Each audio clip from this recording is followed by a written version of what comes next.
Welcome back, everyone. We got another week of Runeterra Academy action in the junior division. I am Professor Tiger. Today I'm being joined by a new substitute in Banana Bread. Welcome, Banana Bread, to the junior division. We're going to have some fun here today. We've got Omega Titan versus Iceborn Reborn, and we're jumping right into draft. Yeah, man, I need me some good junior action after um the massacre that was the freshman cast yesterday. Going into the draft, Iceborn taking off the Gwen, and the Nautilus Gwen is very, very strong at the moment, and she is a very prevalent pick here overall in this meta nowadays. Nocturne, Ezreal, Nautilus, nothing too crazy there. They're all super meta champions that you do want to take off, especially if the other team plays it and you don't want to pick it. As we wait for Iceborn here, they're going to ban the Volley Bear. It is a very big comfort for Sir Hirsch in the jungle there, so you want to kind of target that jungle pool, take away some of that pressure, and Viego also getting taken away. It is also another kind of comfort pick overall. It is very simple, but it is very strong. But that also leaves the Xin Zhao open on the table here to be taken up by Iceborn. Xin Zhao is very strong in the meta with the different kind of items, Stride Breaker, Gore Drinker, or the Eclipse builds. You have a lot of options if you want to be very bursty, you want to sustain very well, and so it kind of like gives you that strong scaling option into the mid game. And you have a lot of strong ganking power with the Wind Becomes Lightning, and then you land the sequential CC, 3 Talent Strike, etc., etc. Jinx taken here for Omega Titan. Jinx is another comfort for Oppa Ivar. Jinx is very strong, all those buffs recently, and Icaros is going to pick the Thresh here. Loves those kind of tanky engage kind of supports. So it kind of gives a mix of good disengage, engage, and lots of CC and displacement overall that you like to have on your team. And I definitely think that Thresh with immobile carries is just a really good combo in competitive play.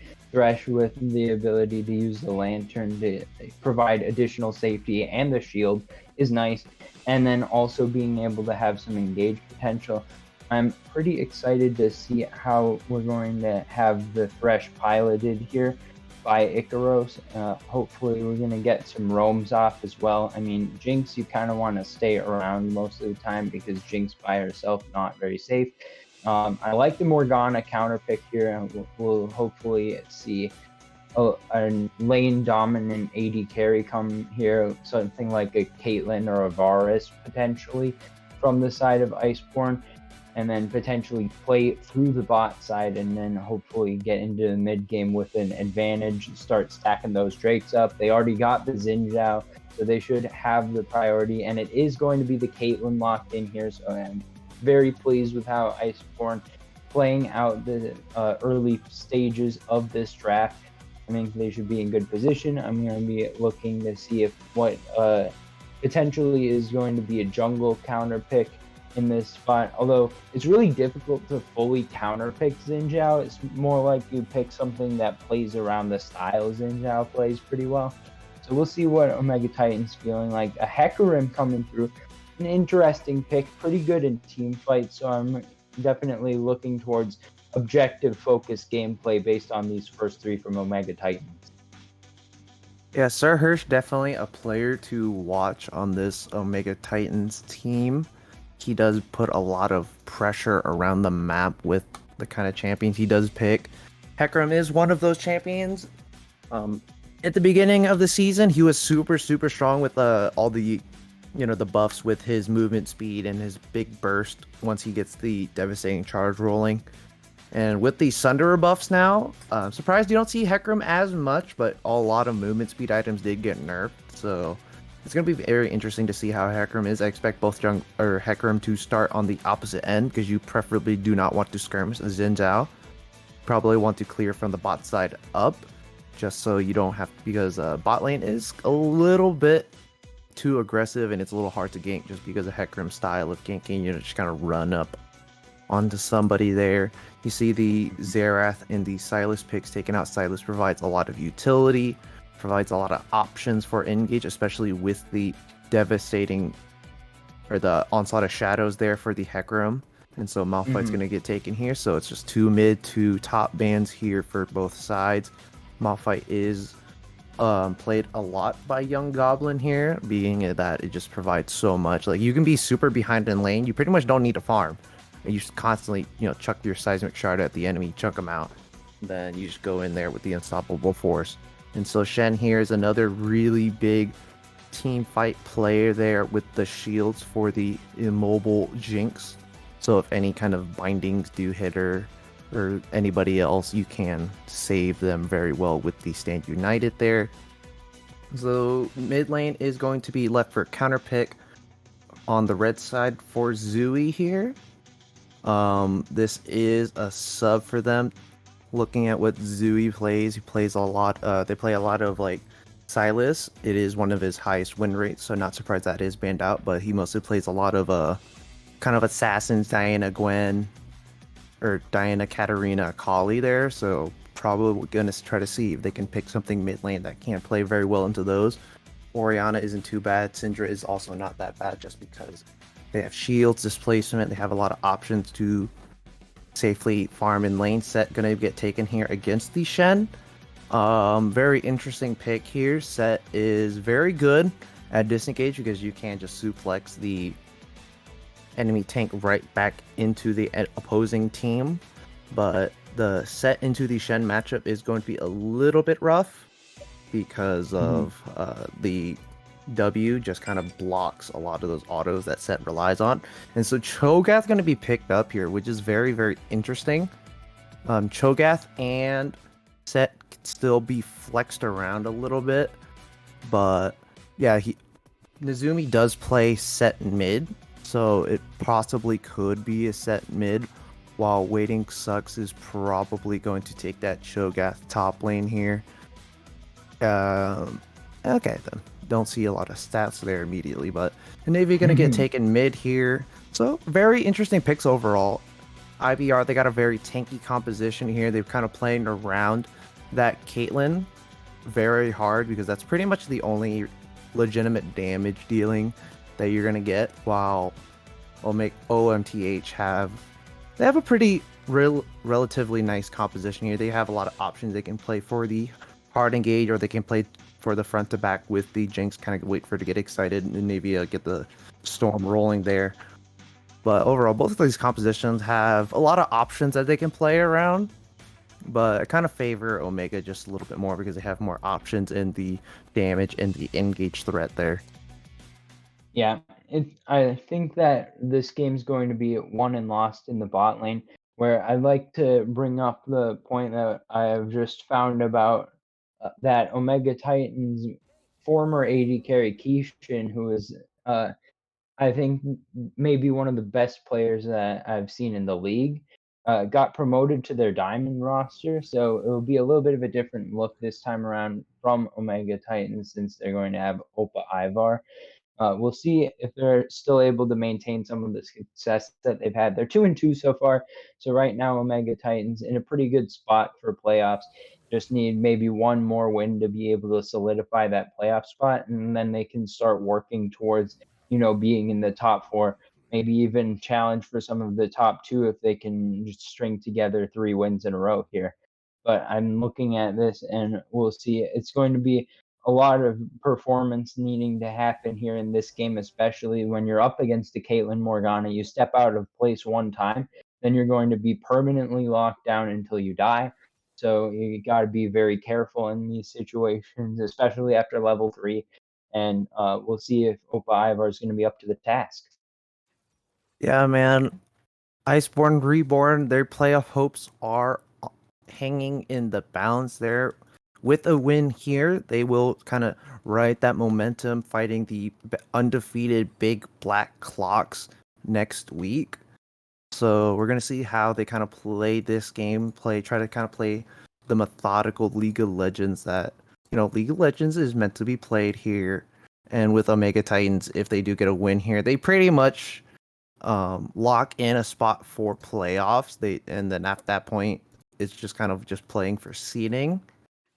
but both sides are running, a couple subs there, but pretty much the game can go either way just because of a lot of the power picks were taken away. A couple were left open, like the Hecarim, Shen, Set, Anivia, and such, but I kind of give it I'd probably give just a slight edge to Iceborn because their composition is they have a very tanky composition. If they can kind of get the ball rolling with the Caitlyn, use that momentum to steamroll forward, get those early drakes, as you said before, and then play around the less strong early game of the Hecarim, then they can snowball this game fairly well as the Caitlyn is just kind of pelting up the Shen and the Hecarim from far away there. Yeah, and I think that one thing that I'm going to be watching, as I said, was the most important lane was the bot lane, but I am going to be keeping an eye on these mid and top lane matchups because I think Cho'Gath, we saw the set pick and it was like, all right, well, Shen's probably going to be good in that matchup. I think Cho'Gath is a better matchup against Shen because you're going to be doing a lot of your abilities based on or damage based on abilities. And I think that Cho'Gath could have some flexibility in build paths as well. Like you could see some AP venturing from Cho'Gath to try to do some extra damage. You talked about how Caitlyn is the main damage dealer here. And I'd also point out that Xin Zhao does a pretty decent amount of damage, especially early on in the game. But as you get into the later parts of the game, having that magic damage available to be able to knock down these champions like Shen, like Hecarim, could be important. Even Thresh, pretty tanky. So if they start to stack armor, I'll be watching if Waiting Suck's going to be taking some AP style items to make sure that they're getting some mixed damage coming through. Eudora as well might be able to do a decent amount of AP damage. Morgana usually going to build like a Zhonya's and then could uh uh Leandries as the mythic item if it's going to be Eudora going for a more damage focused build here. And I'll be keeping an eye out on all those things. I think that both of the team comps have win conditions that are pretty straightforward. I tend to give the advantage to the side with the easier to execute team comp, and I'd say that in this case that should be Omega Titan, but this is going to be a matchup that could go either way in my eyes as well. Yeah, definitely very interesting. I'd like to see that Cho'Gath go the Everfrost build just because you already get really tanky. Everfrost did get buffed a lot, so it does provide a lot more health than it used to. And it's just one really crucial utility item that you want to kind of use to stack on top of the rest of your CC there. But overall, I honestly give the edge, in my opinion, to Iceborn just because, I have a little soft spot in my heart for the underdog, and their team comp is relatively simple. You play for the front to back. You just kind of have this big meatball Cho'Gath and Set in the front line. You have Xin Zhao. He can kite or he can peel pretty well with the Crescent Slash, but overall, just kind of wait to get into game and see how these two teams pan it out. Well, with all that said, we're going to go into a short intermission. On the other side, we're going to have game one of Iceborn Reborn versus Omega Titan.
Welcome back. It's time for the beginning of game one. On the blue side, we've got Iceborn Reborn. On the red side, Omega Titan Hades.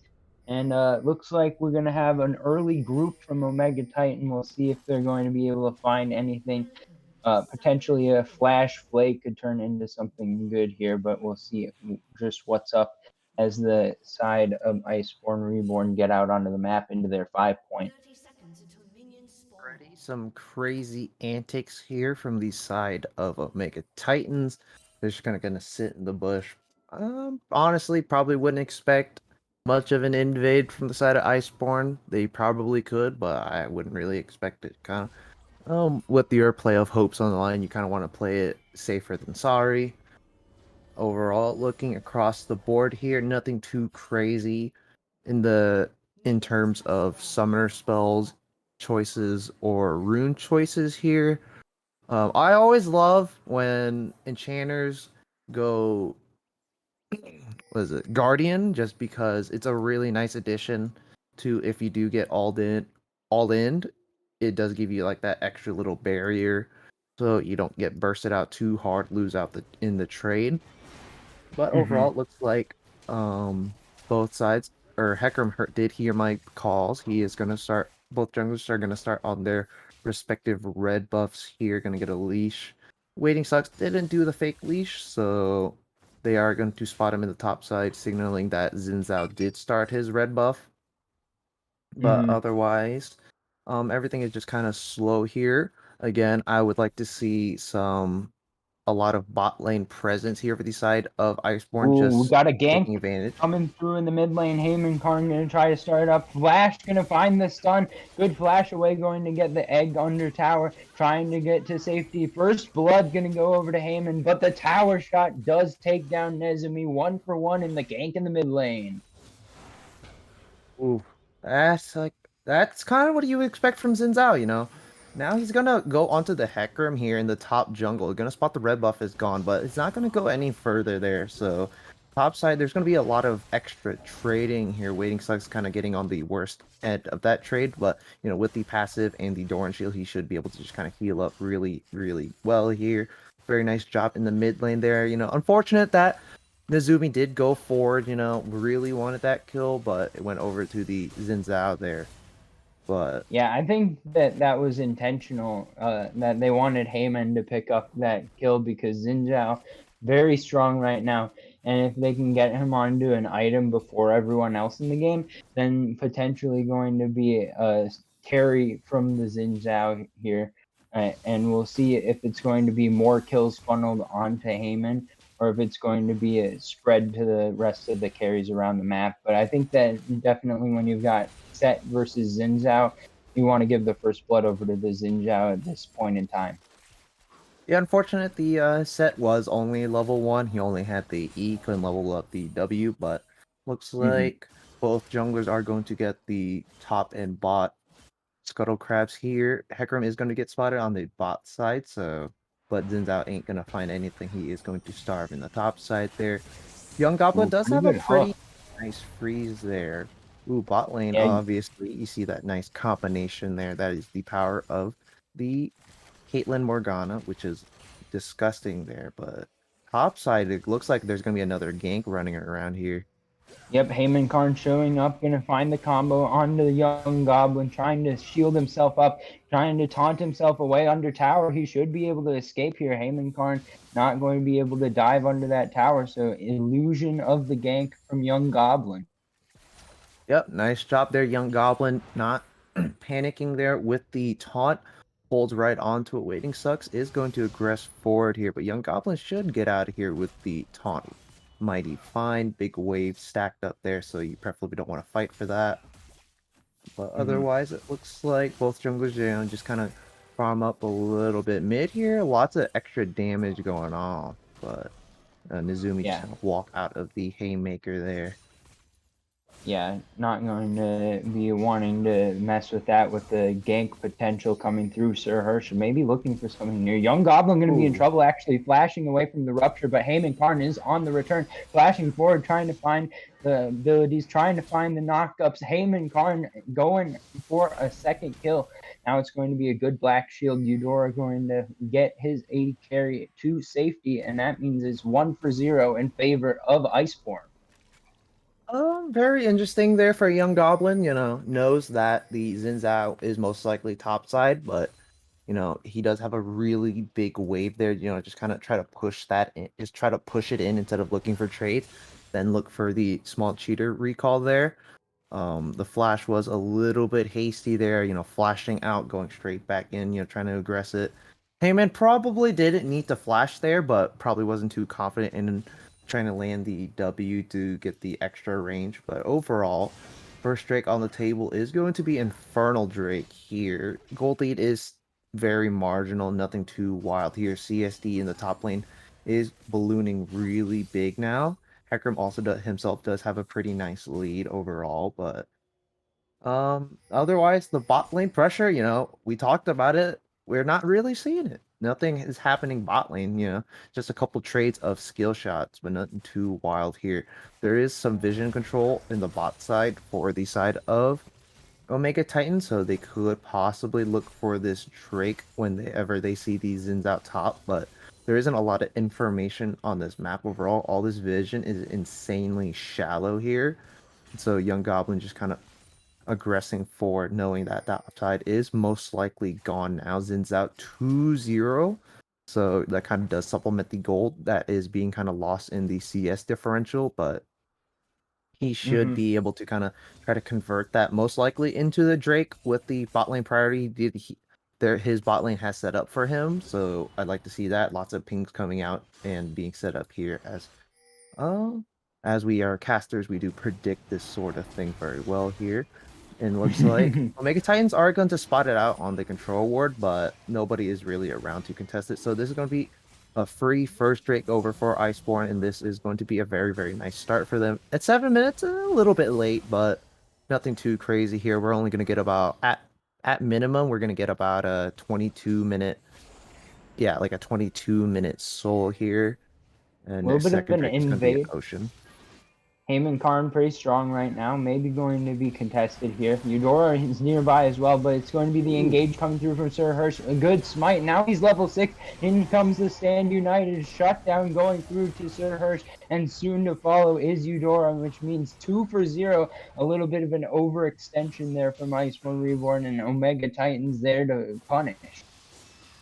Yeah, very nice job there on the collapse for the invade. Just kind of reading that. A little bit too overambitious for Iceborn, just kind of looking for that invade, but you don't have your mid laner or your ADC around to help with it. And they're all just kind of in lane farming, so very nice collapse there overall. A couple summoners, only one summoner was traded though. It was the Thresh Flash to secure that hook onto the Morgana, but with the Onslaught of Shadows, it was going to secure it. But overall, looking again at the gold lead, it's going to be about 1k now for the side of Omega Titans. They are in a really nice spot here now. They did lose the Drake, but they do get a lot of crucial kills in return. None of it went to Jinx, unfortunately. You see there in the end, they were trying to donate it, but sadly the Shen did get the last hit there. But Hecarim getting a kill is still very, very nice. You do want that power spike really early because like now in the meta nowadays, if the jungler gets a really big lead, that translates into big things for the rest of your team there.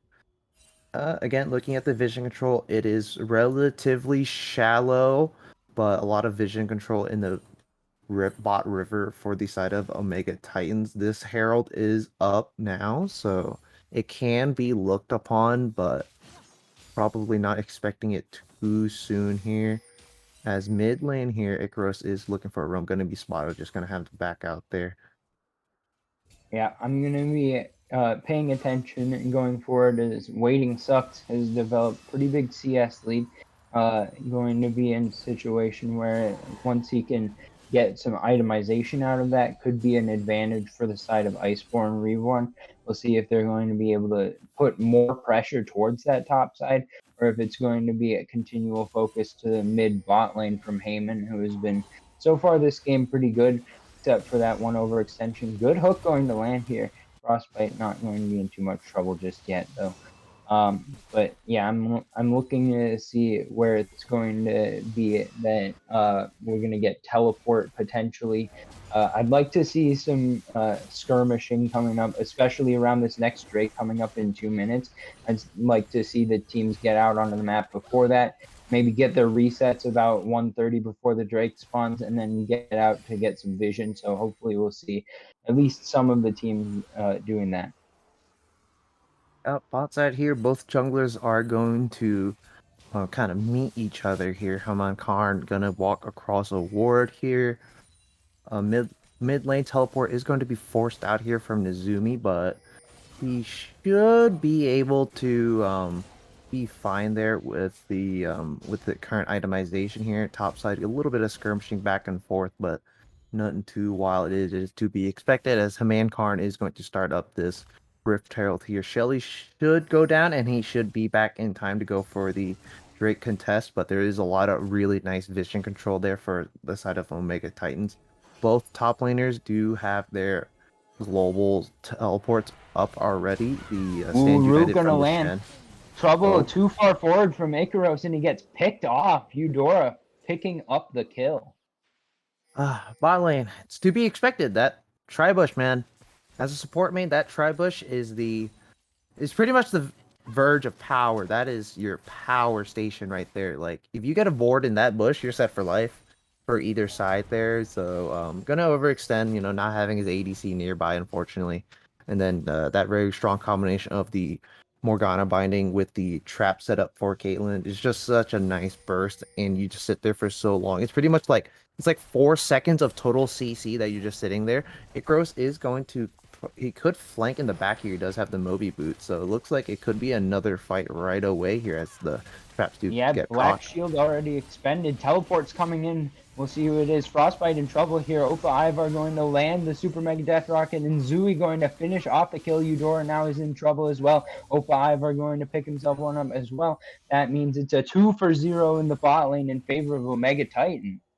That was a very nice prediction hook there for the Thresh to get the Morgana outside of the flash there and to land it. So the Drake should be up on the table here mid lane. Is going to get pushed forward, so this could be a little bit over an overextension. Yeah, Stand United already used. Heyman going to be forced to flash away. Onslaught of Shadows away. Pressing Guard used defensively. And meanwhile, the Drake being picked up here. So no chance for Heyman to use that Rift Herald to push that mid lane in time. Looked like we had a disconnect there for a moment. Hopefully, going to be getting right back into the game here shortly. But whatever the case, that means the Drake will be taken down. And I was still waiting to see where the Rift Herald is going to be dropped.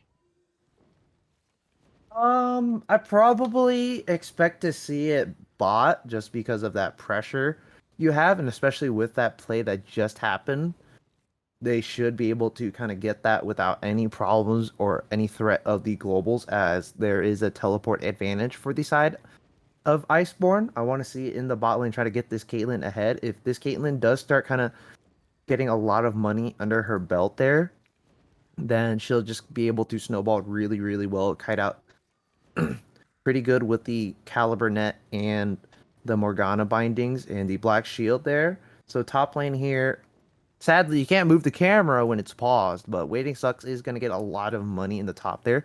If I do look at his rune choices, he does have the Demolish. Demolish is really, really nice to have with Cho'Gath. He does have 3 stacks. So he does have a good chunk of health there. He has 240 bonus. So that's a little bit under a Balmy Cinders or like 2 Ruby Crystals. So that is a really nice addition there. Right Mm-hmm. now, overall, lots of positioning in the top side jungle here. Shen's just going to kind of walk on back there.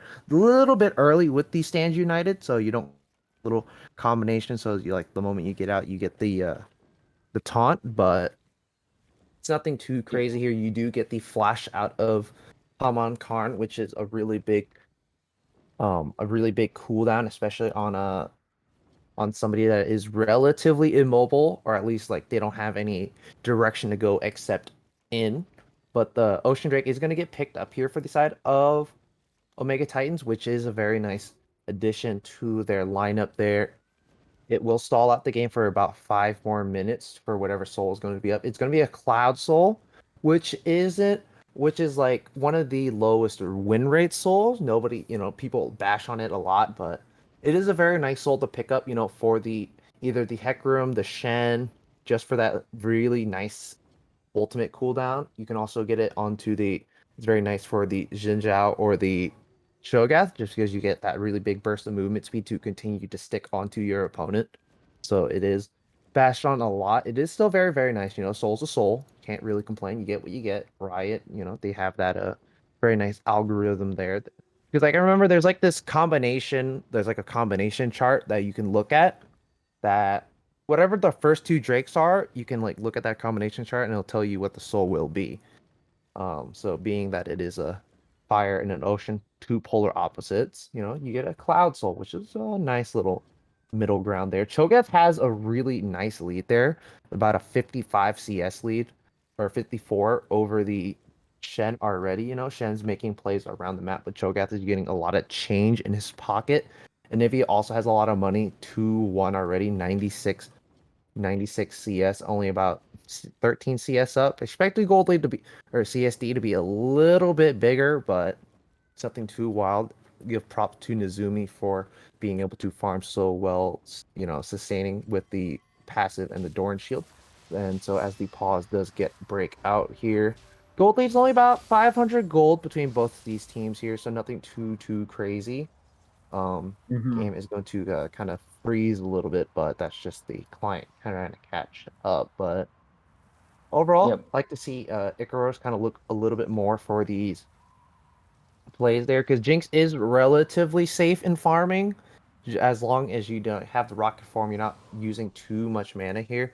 If I look at the rune choice, he does have presence of mind, so presence of mind is a very nice choice there with Jinx because when you're in these sustainable or in these like overextended team fights, they do last a while and you do use a lot of mana there, especially with the attack speed and the lethal tempo. You're just kind of pumping out a lot of damage.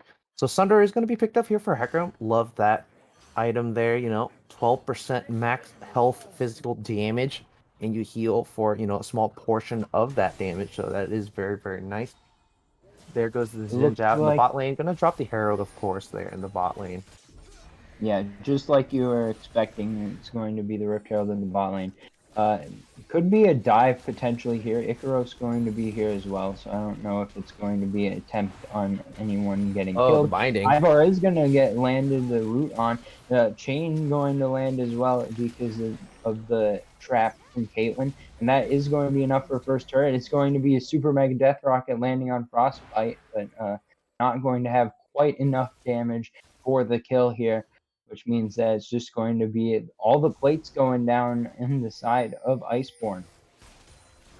Yeah, I think the plates right before they expired, they did get the fast last hit onto the tower, so that is very very nice. Caitlyn, it was split between three people, so it's a little bit unfortunate. You probably want to get that solo for the Caitlyn, but it is very nice there. Caitlyn, forced to use the heal there, getting a lot of chunk onto the Jinx, but Jinx was able to kind of avoid a lot of the extra burst, the extra headshot, and Mhm.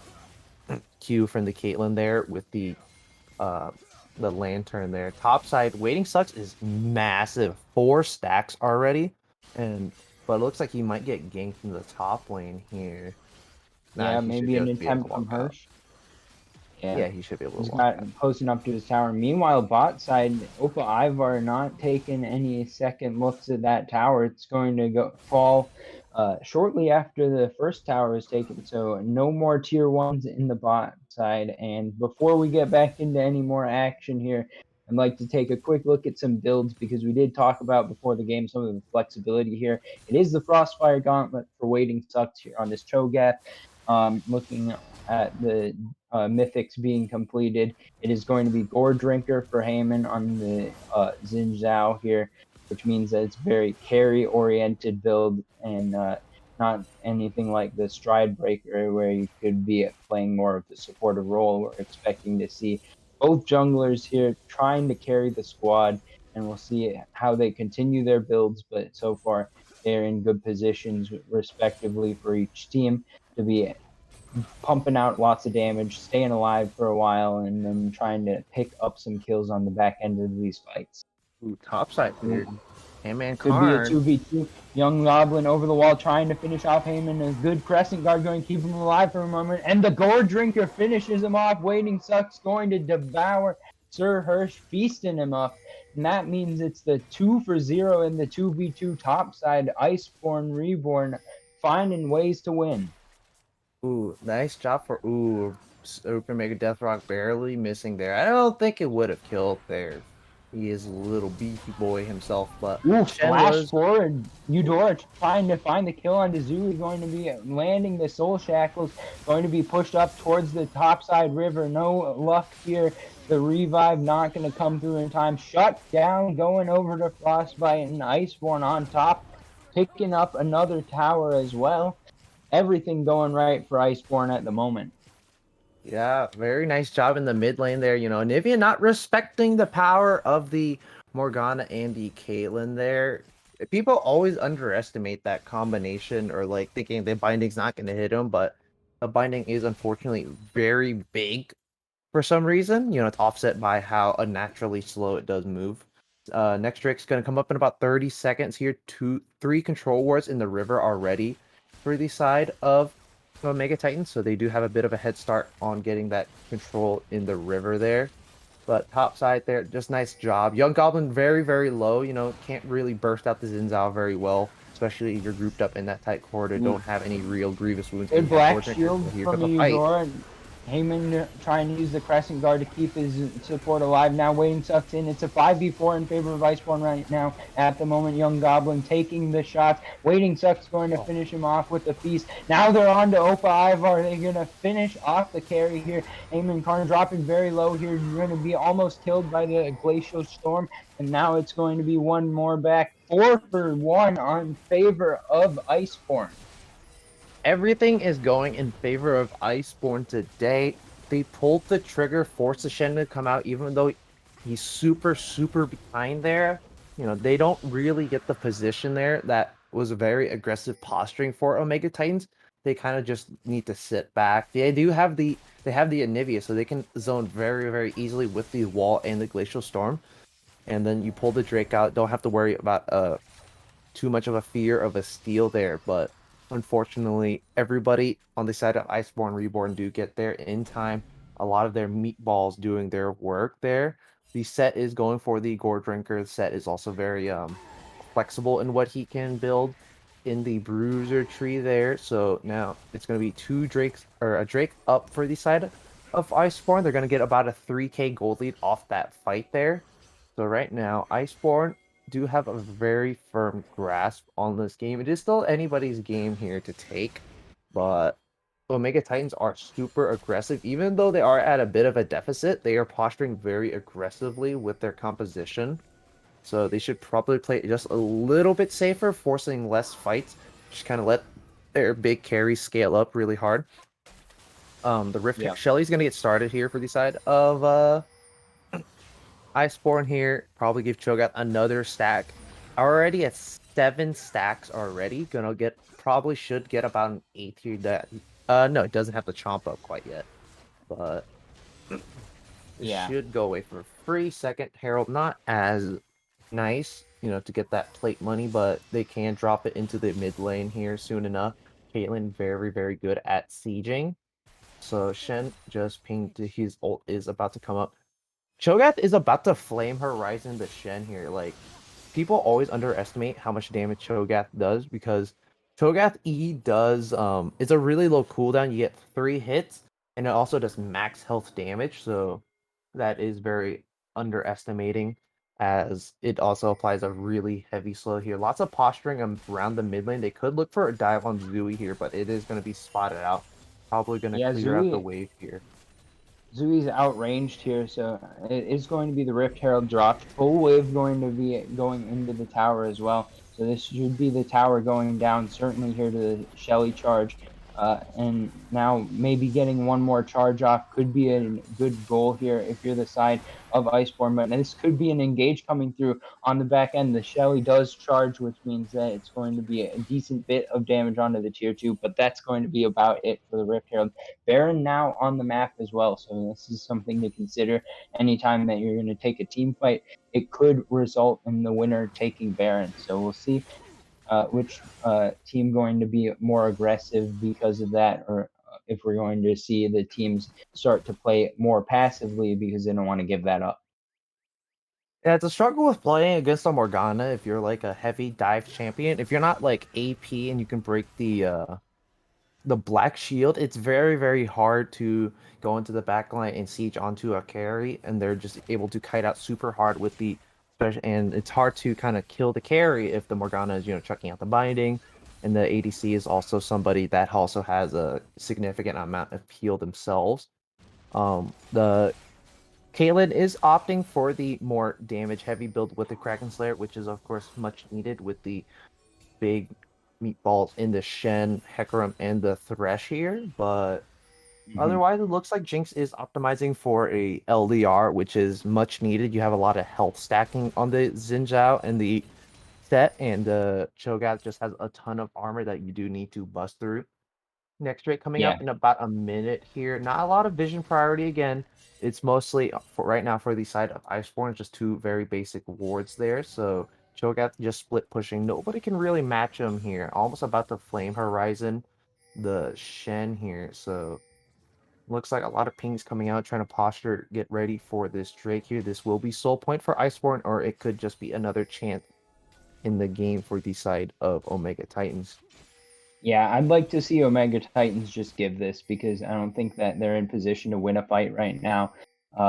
Unless they know explicitly that it's going to be a favorable numbers advantage for themselves, which right now it's not because they don't even have Sir Hirsch in the area.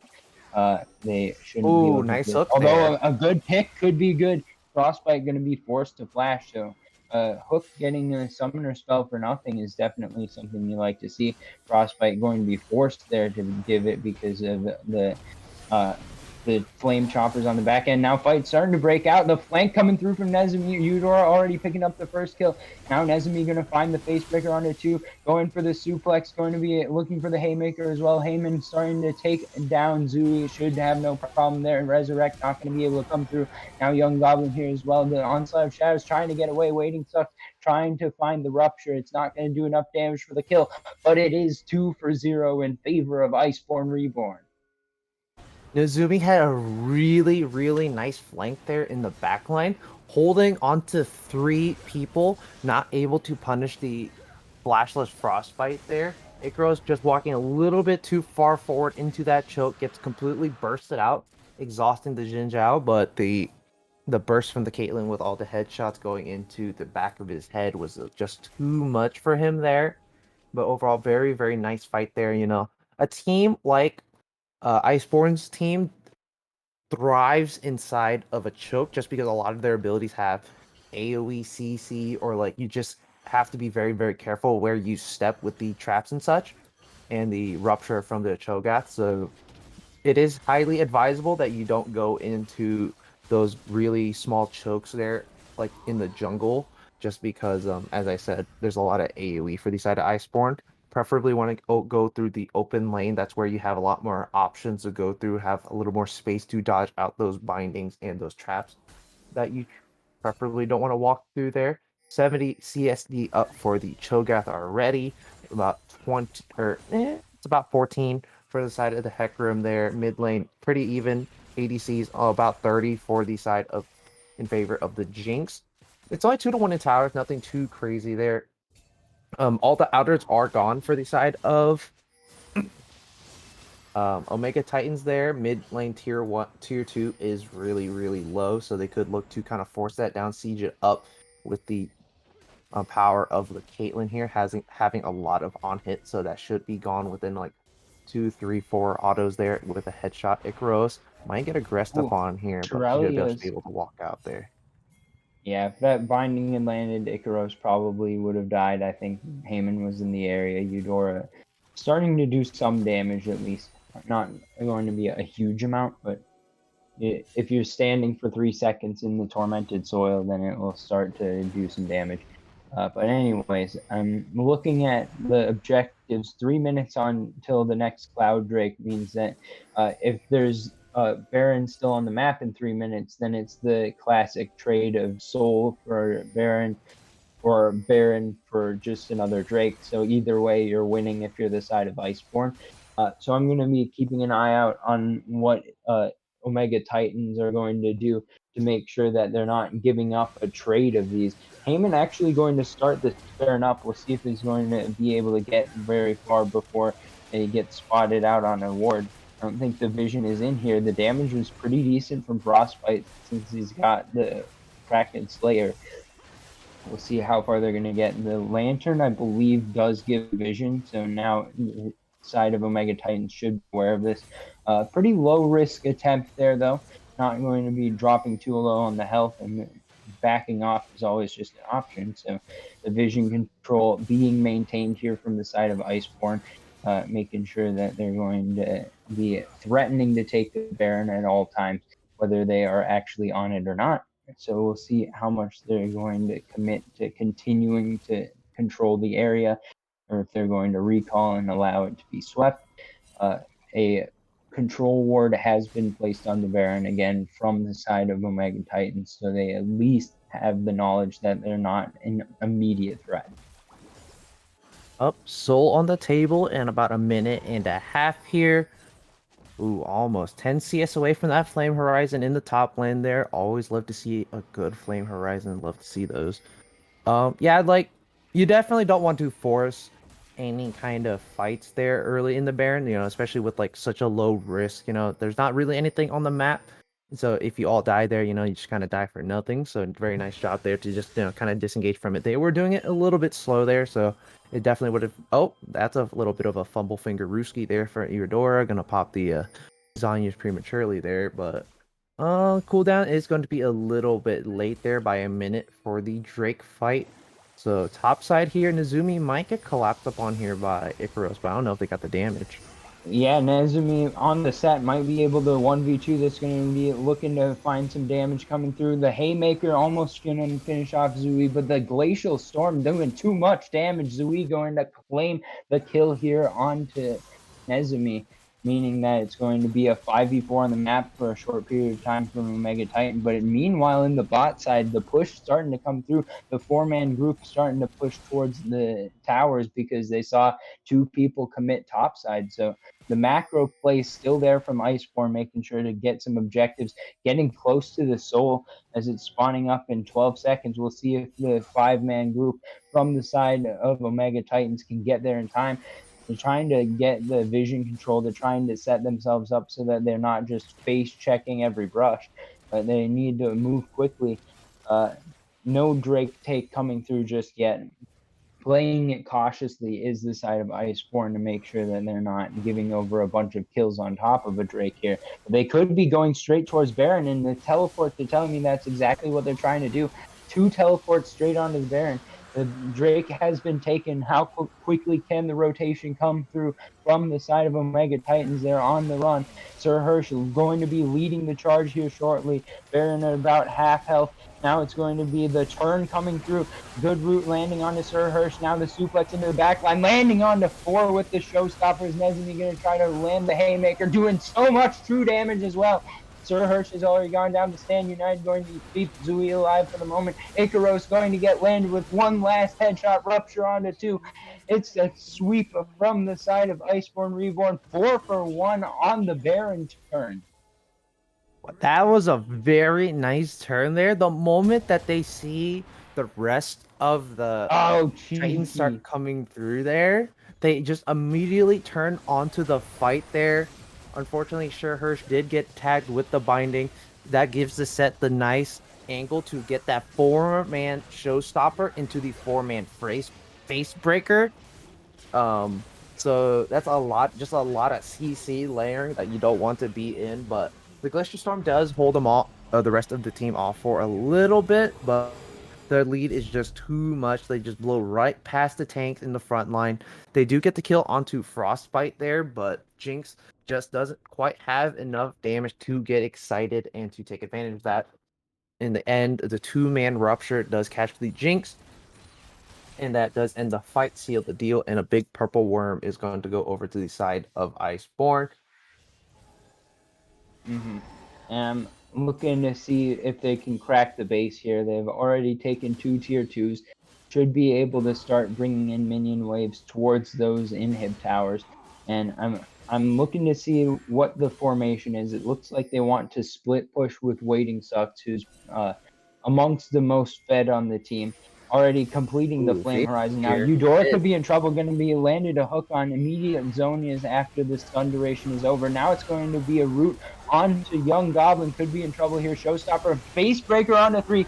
Now the taunt coming through, going to keep himself alive for the moment. Icaros in the front line, going to go down to Nezmi. A trade kill coming through, but it's 2-1 so far. Sir Hirsch going to have to run away with the devastating charge. 2-for-1 in favor of Iceborn Reborn. Very nice flank there for Waiting Sucks. Just just walks in there, get the chomp chomp chomp, the ADC. Definitely not a big enough feast for you to hold there. Has 10 stacks already, 1600 bonus HP already. Ooh, there goes the binding there. Flash forward. Yep, root in the land. Eudora going to find the CC combination. No way out for Zui, and now it's going to be the push into the base. Inhib already down. The wave is here. They can continue to push this towards the Nexus towers. They've got double cannon minions, both in Baron up. Now it's going to be the Lantern from Icaros trying to set Sir Hirsch up. Can they get the flank? Young Goblin trying to come in. One turret down already. O5 are going to start putting in the rockets. Shutdown going to come through for the side of Sir Hirsch. Now it's going to be Showstopper into the backline. And that last Nexus turret has gone down. And good Haymaker doing a lot of true damage in the back line. Waiting Sucks. Too big. Raid boss here and Waiting Sucks from the top lane. A double kill for him. Rupture not going to land. Young Goblin to try to put in the damage, but he's too tanky. Hook going to land. Going to be bringing him down about 1,000 HP, I should say. Going to be trying to finish off the kills. Can he take down Young Goblin? One more auto attack. Icaros trying to dissuade the side of Iceborn Reborn from finishing off the Nexus, but it's not going to happen. 1-0 Iceborn Reborn.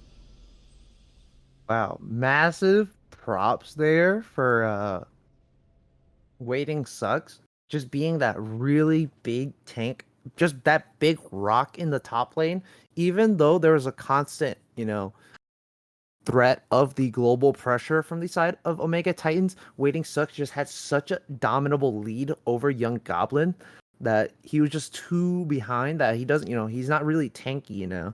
So he just, goes right in and immediately dies with the amount of CC layering that Iceborn has there. And look, if you look at the damage charts here, nothing too wild. Unsurprisingly, Cho'Gath did the second most damage. Jinx, of course, doing the most damage as with the LDR and just the constant grouping there. Jinx did do the most damage, but unfortunately, a lot of that damage wasn't really transferred into any kind of team fight win there. Just the tanks are too tanky. You couldn't burst through them fast enough before the rest of your team got ran down. Cho'Gath definitely doing the work in that top lane, breaking everything down. Couldn't really punish it enough early there, just because he played really safe. But overall, very, very nice job for Iceborn, and curious to see what they can pull off for the rest of this series here. Yeah, and I liked the strategy adaptation throughout the game. It ended up being the case that Waiting Sucks had that big CS gap that he had in his favor, and Heyman was starting to pick up some kills in the mid lane and bot lane, but he just ended up taking those kills and putting the resources back into the top lane that was already ahead from just farming up well. And then Waiting Sucks was able to turn into a carry because he was farming well. And then once the ganks started to come in, he was in position to take advantage of that. Once the team fight started up, became almost unkillable. Well, actually unkillable this game, 5-0-10. So that's a perfect game from the side of Waiting Sucks. And Iceborn Reborn getting themselves out to an early advantage in this series. Now I think that we will be seeing a swap of sides going into the next game. So looking into the next game's draft, I'm wondering if we're going to see a top laner that's better at fighting in the 1v1 from the side of Omega Titans. Yeah, bro. As we, get those closing comments out of the way here, we're gonna see the underdog of Iceborn Reborn take a 1-0 lead in this best of 3 series in Junior League Week 5 here. So, as we wait for the lobby to start and we load onto the Summoner's Rift for Game 2, we'll be taking a short little break and we'll get right back with y'all.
Lead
Welcome back, everyone. We're about to get into the draft for game number 2. I mean, I should say that we already have gotten into the draft for game number 2. We're seeing the Morgana and Set bands coming through from Omega Titans. Going to be seeing a little bit of a different look, and the Thresh being taken away by Iceborn Reborn. The Viego is the first pick, so we're kind of speeding on into this draft. A lot of different bans, actually, so we could get quite a different look from these teams if they decide that the things that were banned in game 1 that are not banned now are going to be important. But I think Lee Sin right now, very much a jungler once again, so I'm expecting that to be the role for the Lee Sin on the side of Iceborn Reborn. Viego, quite the flexible pick here, Banana Bread. What do you think? Viego did get nerfed a little bit for the lane. The sustain is down a little bit, but you still have a lot of dueling power.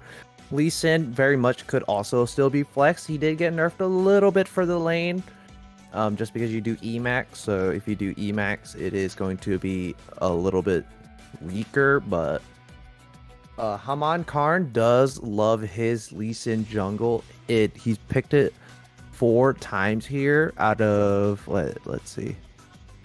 10 matches, so it's 40% pick rate. That's very, very nice there. But with a lot of these bans here, a lot of them are respect bans from the last game outside of the Nautilus. So if that doesn't tell you too much, a lot of very scary picks there, but still a lot of power picks are being left open on the table. It looks like it's going to be Senna in the bot lane in a Nocturne. You still have that flex there. Viego can be put into the top lane or the top mid or jungle Nocturne. Same thing, can be flexed anywhere. So lots of options for the side of the Omega Titans there. And Kog'Maw is going to be hovered here. This is a very interesting pick here with the Karma especially. Lulu is still up on the table. Now Tristana is going to be grabbed instead here. Really, really like that pick. You want to punish a Senna just because her early game is not the greatest. You can punish it very, very well. Karma does have a lot of poke, especially if you do the mantra Q there. So as we start getting into the second phase of bans, curious to see what we're going to see this time around. Silas is still going to be banned away here from, looks like Zooey does play it a decent amount. Wait. Yes, Zooey does play it a bit.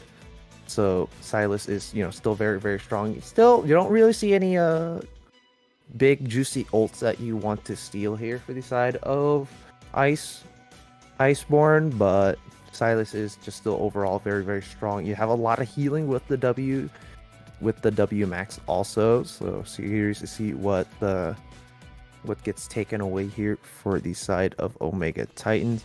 Xerath is again going to be taken away. Xerath is just one of those very strong artillery mages that can rain pain from a mile away, especially when you get the Horizon Focus and the Looted Tempest. You're just proccing it constantly, and Horizon Focus is it's pretty much like a PTA proc without that little burst of damage. You just get a bunch of damage added on, a little extra damage added on there. So that is basically the cherry on top of your banana split there. Curious to see what Iceborn are going to ban here. They're going to go right down to the timer, and it looks like there's going to be nothing there. I'm just going to wait to see what they ban there, but otherwise, Omega Titans, they do have a lot of flexibility in this composition here, but overall, just kind of looking at this, there's lots of nice spicy things here, a lot of big picks that are being picked right now. Yeah. So I think that there's just no ban there from the side of Iceborn Reborn unless we find out later that they have told us what's going on. But I think that with the Tristana pick, that still is flexible. Mid lane Tristana is definitely an option. Now, if it's going to be this Leona locked in, then that would mean that it's most likely the Tristana bot and Karma top potentially. So I was looking at it as potentially Tristana has a good matchup into Nocturne, I would expect, as it's range versus melee. I think that anytime that you're looking at an assassin that doesn't have 17 dashes, then Tristana is going to have a good matchup. But I'm also looking at the Senna being flexible between being a farming Senna and a fasting Senna. And I'd like to see this Ziggs locked in here, because that means that they're going to be having some magic damage on the side of Omega Titans, with the Viego, Nocturne, and Senna being the first three. I was waiting to see some of that. They could also use some extra tankiness, but we'll see if they're going to have a frontliner here, or if they're going to go for something that's more early game focused and just decide that they want to go all out with their team comp towards fighting for that early game. Looks like the Dr. Mundo locked in. So what this is telling to me is that it's most likely going to be Ziggs in the bot lane with the Senna support. Could be the other way around. I have seen Ziggs support in the past, but I would expect that the Ziggs is farming in that lane. We'll see what direction that Omega Titans decide to go with this. And on the other side, the Gwen still available, could be locked in here. A lot of potential carries on both sides here, as the Gwen is locked in. So I'm looking at, on the side of Omega Titans, Viego, Nocturne, Ziggs, even Dr. Mundo are pretty heavy carries. And Senna, if it is farming Senna, then maybe we could see carry even from the Senna. But I'm expecting that in this case, it's going to be more of a passive playstyle. But on the side of Iceborn, they've also got the Gwen, Tristana, and Lee Sin, all possible carry threats. And it's going to be interesting to watch the jungle path in this game, because like I'm expecting that the Nocturne will be the jungler for Omega Titans, but I'm not 100% on that. And it will be Lisa and jungle from the side of Iceborn. So a little bit of a difference in styles there. When you want to get to level 6 before you're going to do any ganks on Nocturne in most cases, but Lee Sin definitely can gank at level 2, 3, 4. Overall, I do like these compositions. Like, there's a good mix of, you have a lot of scaling potential, with the Gwen, the Triss, the Karma, and then you also have the Senna, Ziggs, Nocturne, Viego, and Mundo, and then you also still have that very strong early game skirmishing power. So this game probably going to be a little bit more bloody in the early game here. I really like this Mundo pick because Mundo just does so well into most matchups, but into a Gwen, it's going to be a little bit difficult because Gwen's bread and butter is cutting down big tanks, no pun intended. Her past 1,000 cuts passive does a lot of damage. So I expect to see kind of like a early itemization of maybe a Spectre's Cowl just to kind of sustain it a little bit more in the lane there. But with the infected cleavers, you do also a lot of percent current health damage. So it is going to hurt in those earlier trades there. But with the Senna Ziggs, I expect to see the Ziggs farming overall. And the Senna, just fasting Senna has always just been a little bit better. You do have a higher spawn rate when you're not killing minions, of course.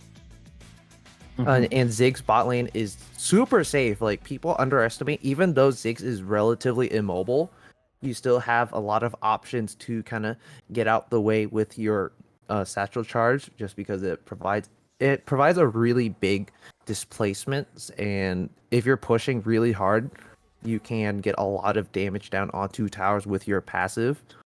And so Ziggs is just really safe overall. So this is going to be very, very nice scaling bot lane for Omega. Probably give a couple Drakes early, probably the first or the second, depending on how everything goes. But Iceborn should be able to kind of look to push the tempo there with the Lee Sin. Preferably, you don't want to, as much as Lee Sin and Nocturne are both very good at dueling in the jungle. Nocturne usually does win out in those trades most of the time, depending if you take Conquer or Lethal Tempo, just because Nocturne, early game, if you do dodge block one of those abilities with the spell shield, it just provides so much that just that small ounce of damage being blocked gives you a significantly bigger chance to win in these team fights. And Nocturne just being one of the strongest early game skirmishers now in this current meta, and you're very, very healthy in the end of your clear with your passive. So it looks like Viego is going to be, let's see where Sir Hirsch does take this, and it looks like he's just going to take the Nocturne. So it's going to be Viego mid, going against the Karma. So, oh, never mind. Wait, what? So I'm gonna guess right now that Viego the support? Ziggs is No, the Ziggs is going to be bought, but probably played by Zooey is my guess. I don't. That's illegal. I don't know, but it sounds That's illegal. But illegal. You can't just Vigo Senna bot lane. role swap. That's very, very interesting. If I've actually heard, in the wind, I've heard tales of Viego support. It's not as bad as you think. You have CC, you have damage, so it does kind of supplement when the Tristana Leona do go in, and the Senna does kind of help with the sustain there. So, on paper, it's not that bad, but very curious Mm. to see how Ikaros and Opa Ivar play in this bot lane with that. Very interesting combination there, but Prediction: if it's Viego support, they're going to get uh, killed in the 2v2 by level 3. I think that Leona's just that strong of a support. Like, I get the point you're making about the CC and damage that Viego can do, but the fact that he's so short ranged means that to even contest the minion wave, that they're going to have to walk. This is once again presuming that it's Viego bot with the Senna as the fasting Senna potentially. To even walk up to minions is going to be such a task against the Leona that if they don't get to level 2 first by some miracle, then they're going to be forced to back off the wave entirely. And I think that that's going to be really bad. Look, okay, and we're seeing some swaps okay, go there's the through. swaps. Yeah, I was like, nah, that couldn't be real. But, I was about to come up with a counter argument, but I will hold on to that now that all the proper switches have come into play now. So obviously, we're going to see the Ziggs APC here. Ziggs is very, very strong, as we said before. Nocturne preferably should farm for a bit. You don't really have any easy lanes to gank. Like, top lane isn't even a viable source just because Gwen has the untargetable with her W field, so it is a little bit harder to gank her. But otherwise, you don't really have any lanes to gank, so preferably, power farm till level 6. Maybe look for a couple skirmishes in the jungle. Like, this game looks to be very skirmish heavy. All of your lanes can get priority if need be. So, kind of look for that pressure. Get those scuttle crabs. Try to get level 6 as fast as you can. Once you do that, you can look to go either bot or mid, or possibly top if need be, and then kind of try to snowball your lead from there. But otherwise, I expect this game to be Iceborn all the way in the early game. Getting all those Drakes early, get Drake stacking early, and then kind of look to push that lead further with trying to get these Rift Heralds in the top lane. They're dropping it somewhere in the bot or top, trying to get snowballed this Tristana and this Gwen's lead forward, and then you can carry that all the way into a 2-0 series win. All right. Well, Iceborn Reborn will be trying to notch their second victory of this season. After this break, we got game number 2.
Welcome back to the Rift, everyone. We've got game number 2 coming towards you. We got Omega Titans on the blue side and Iceborn Reborn on the red side. We'll see if Omega Titans can turn this one around and get themselves to game 3 here, or if it's going to be a quick 2-0 from the side of Iceborn Reborn. Yep, overall, now this time around, nothing too crazy here, no wild antics. Interestingly, both top laners opted to go flashless here. Gwen, it's very common to go teleport ignite just because you have a lot of mobility with your kit, and then Mundo. Honestly, I'm also not surprised just because you want to kind of be that big meatball that's just running really, really fast into the backline. He went for approach velocity and free boots, and I'm assuming this is a Fimble Fumbaruski, but went for shield bash, which doesn't synergize very well because Mundo doesn't have a shield. That is gray health. It is not a shield. So sorry to break it to you, but bot lane here, it looks like Iceborn are looking for a little bit of a cheeky bot play here. Mundo is kind of going for pushing for a little bit of vision, so he might spot out that the Lee Sin is starting top side here. But looks like the same thing as last game. Both junglers starting to their red side or their red buff here, so nothing too crazy. Leona and Yeah. Tristana might get the jump here. Leo did start the Zenith Blade, so she could hop onto the Ziggs here if he walks up a little too close, or the Senna. Yeah, Icaros already going to be forced to flash Eudora. Frostbite still sitting in the bush, now going to walk forward, start attacking minions, but getting a little bit of a bad trade there, I think. So Frostbite seems to be having a little bit of connection issues, and it looks like that was going to be all right. We had a respectful lack of kill from the side of Omega Titans bot lane. So love to see the sportsmanship there. They figured that the disconnect came through. But we'll see what's going to happen on the back end. If it's just going to be the teams having a gentleman's agreement to like disengage the fight, or if it's going to be an immediate re-engage and try to find some kills. Whatever the case, already flashed down from Icaros as the Zenith Blade was able to land. And I think that other than that, there's not a whole lot to be said about the game so far. Only 2 minutes in. Nocturne, does clear very, very fast, with the Dustbringer and the passive, you do clear very, very fast. Honestly, Iceborn could look to re-engage onto the Senna just because the Senna is the squishiest. The Spectral Sickle does not give you any extra health, unlike the Doran's items. So there could be a re-engage. People do underestimate that the Trist damage is a lot. Icarus only doesn't have flash, and there's only heal, so the ignite can tick away and then kind of just be a very big detriment there, not having that second offensive or defensive summoner spell, and Ziggs doesn't output a ton of damage, or Senna. So they could look to re-engage here, but Frostbite's just gonna walk out. They're gonna re-engage onto this there. Yeah, it looks like the poke coming through. Frostbite dropping very low. Re-engage from Eudora with the Zenith Blade. Flash forward. Opa Ive are going to try to find the kill onto Frostbite. And we're going in pause from the spectator.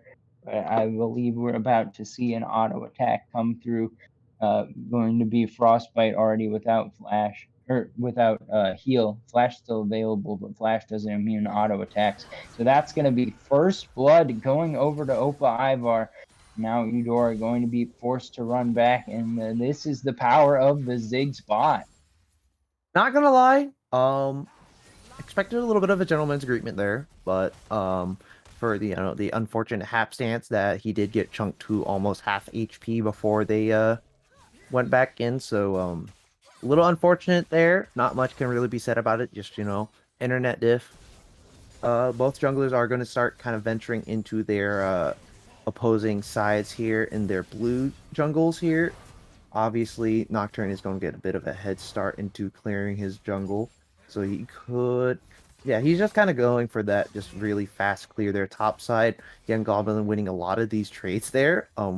Waiting sucks, getting hit with a lot of that aggro from the cannon minion there. So bot side, Frostbite only used the heal, so nothing else wasted too much.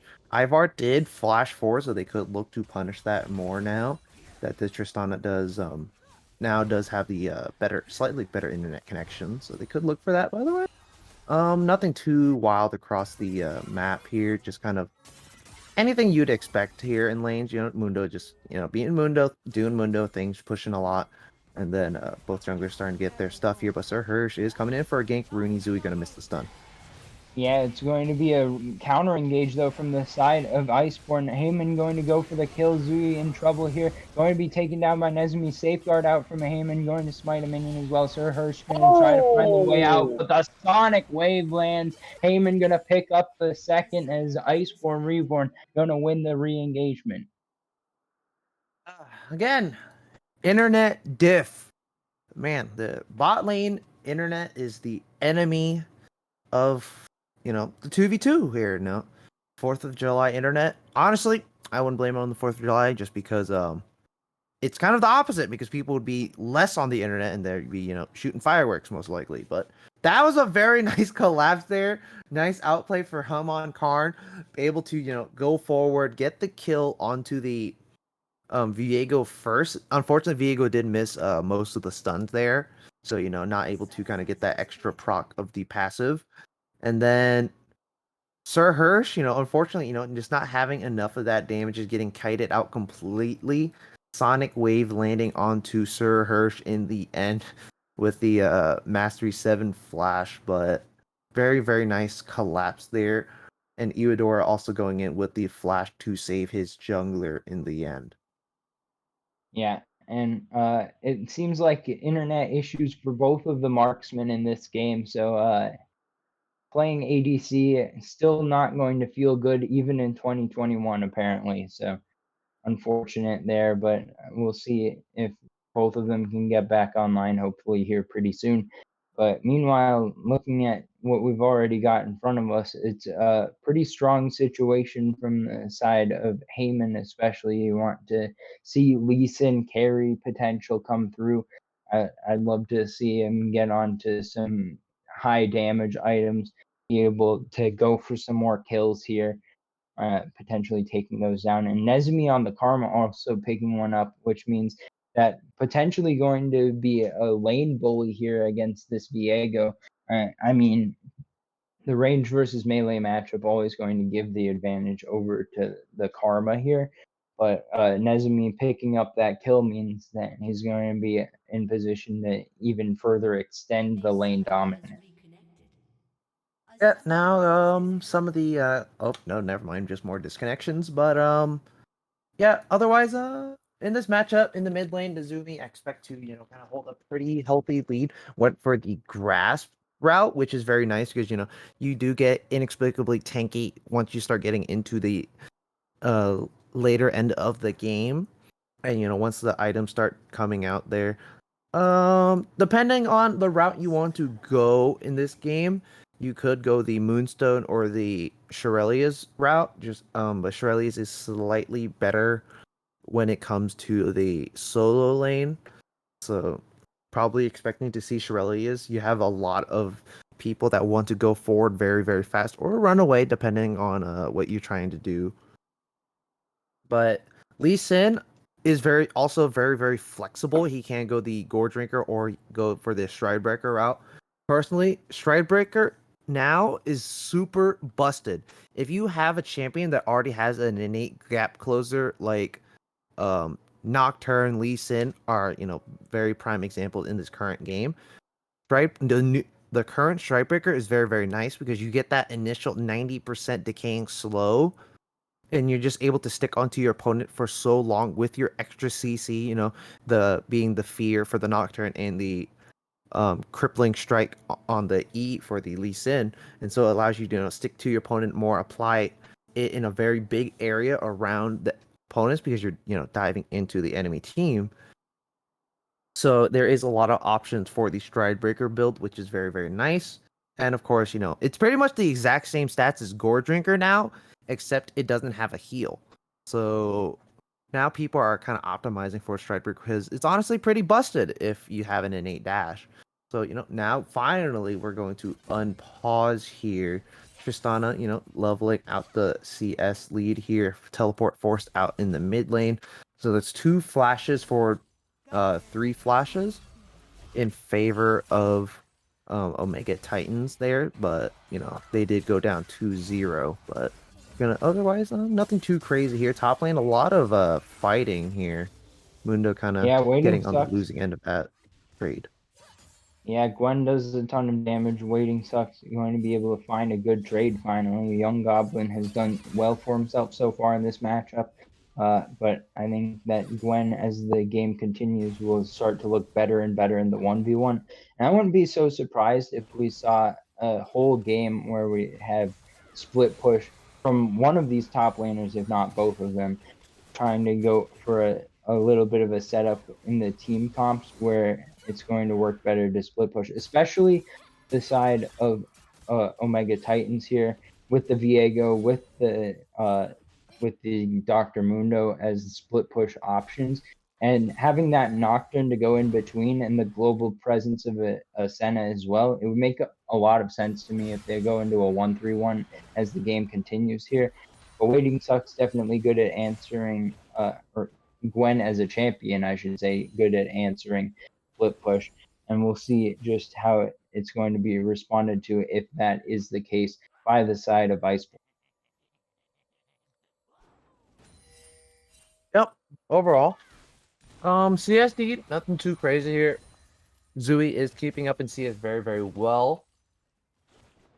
Frostbite also kind of alleviating that lead from early game here, being that, ADCs do have a bit of a better time farming here. Mid lane, Nuzumi just going to constantly go forward with the aggressive trading there, of course.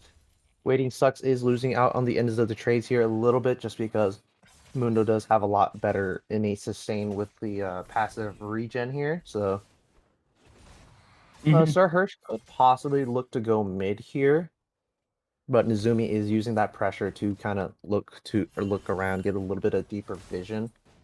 Bot Yeah, side here, Anon Karm is going to be spotted on the ward, so nothing too crazy for the Bush Cheese. yeah, but potentially looking to rotate towards this Drake that spawned. It's an Ocean as the first Drake of the game, and with a little bit of help from the bot lane, I'm expecting that potentially going to be going for this Drake. Hasn't started it up yet. Maybe going to actually be invading a little bit to try to get a read on where Sir Hirsch is at the moment, but that would be currently in his topside jungle. So Heyman going to be missing out a little bit on that information and not going to be able to figure out that the Drake was pretty free at the moment, but still going back to try to continue farming up, getting Waiting Sucks actually finding his way onto Sir Hirsch. They were able to do some guesswork, figure out where the Nocturne is. It's going to be the needlework coming through. Waiting Sucks going to try to dash forward. Young Goblin is in the area. Could be a Heyman Karn trying to show up. Doesn't have the level 6 yet. The Sonic Wave going to land, but Zui on the roam as well. Could turn it into an odd number fight. Heyman going to be able to evade for another second. Heartbreaker over the wall. Zui trying to find the dive. Going to be able to pick up the kill before he goes down. And now it's going to be one traded back to Waiting Sucks. Now the flank coming through. Nezumi is in the area trying to find some inner flames over the wall. Trying to find the root. Young Goblin going to be too intimidating. Now the paranoia coming in, trying to re-engage this fight. Young Goblin going to be able to pick up another kill. Waiting Sucks needs to run away as quickly as possible. Young Goblin finding a good use of the ultimate, walking forward. Paranoia over the top, and it's 2-for-1 in the top lane fight in favor of Omega Titan. Yeah. Overall, stay at the fight a little bit there for Ice Reborn, but top side here, Waiting Sucks is still going forward with the aggressive trading here. He does have the leeching layer, which is very nice, but the Bramble Fist is kind of going to offset that. Interestingly enough, Young Goblin is going for the Sheen build up. Sonic Wave is going to land.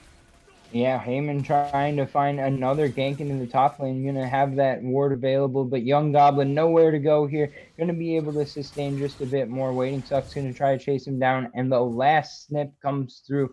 Waiting Suck's going to pick up that kill. 2-0 now on the Gwen. Could start being a little bit of a threat once he gets the recall off. Yep, once he starts getting the what's this called? It's called the Rift Maker.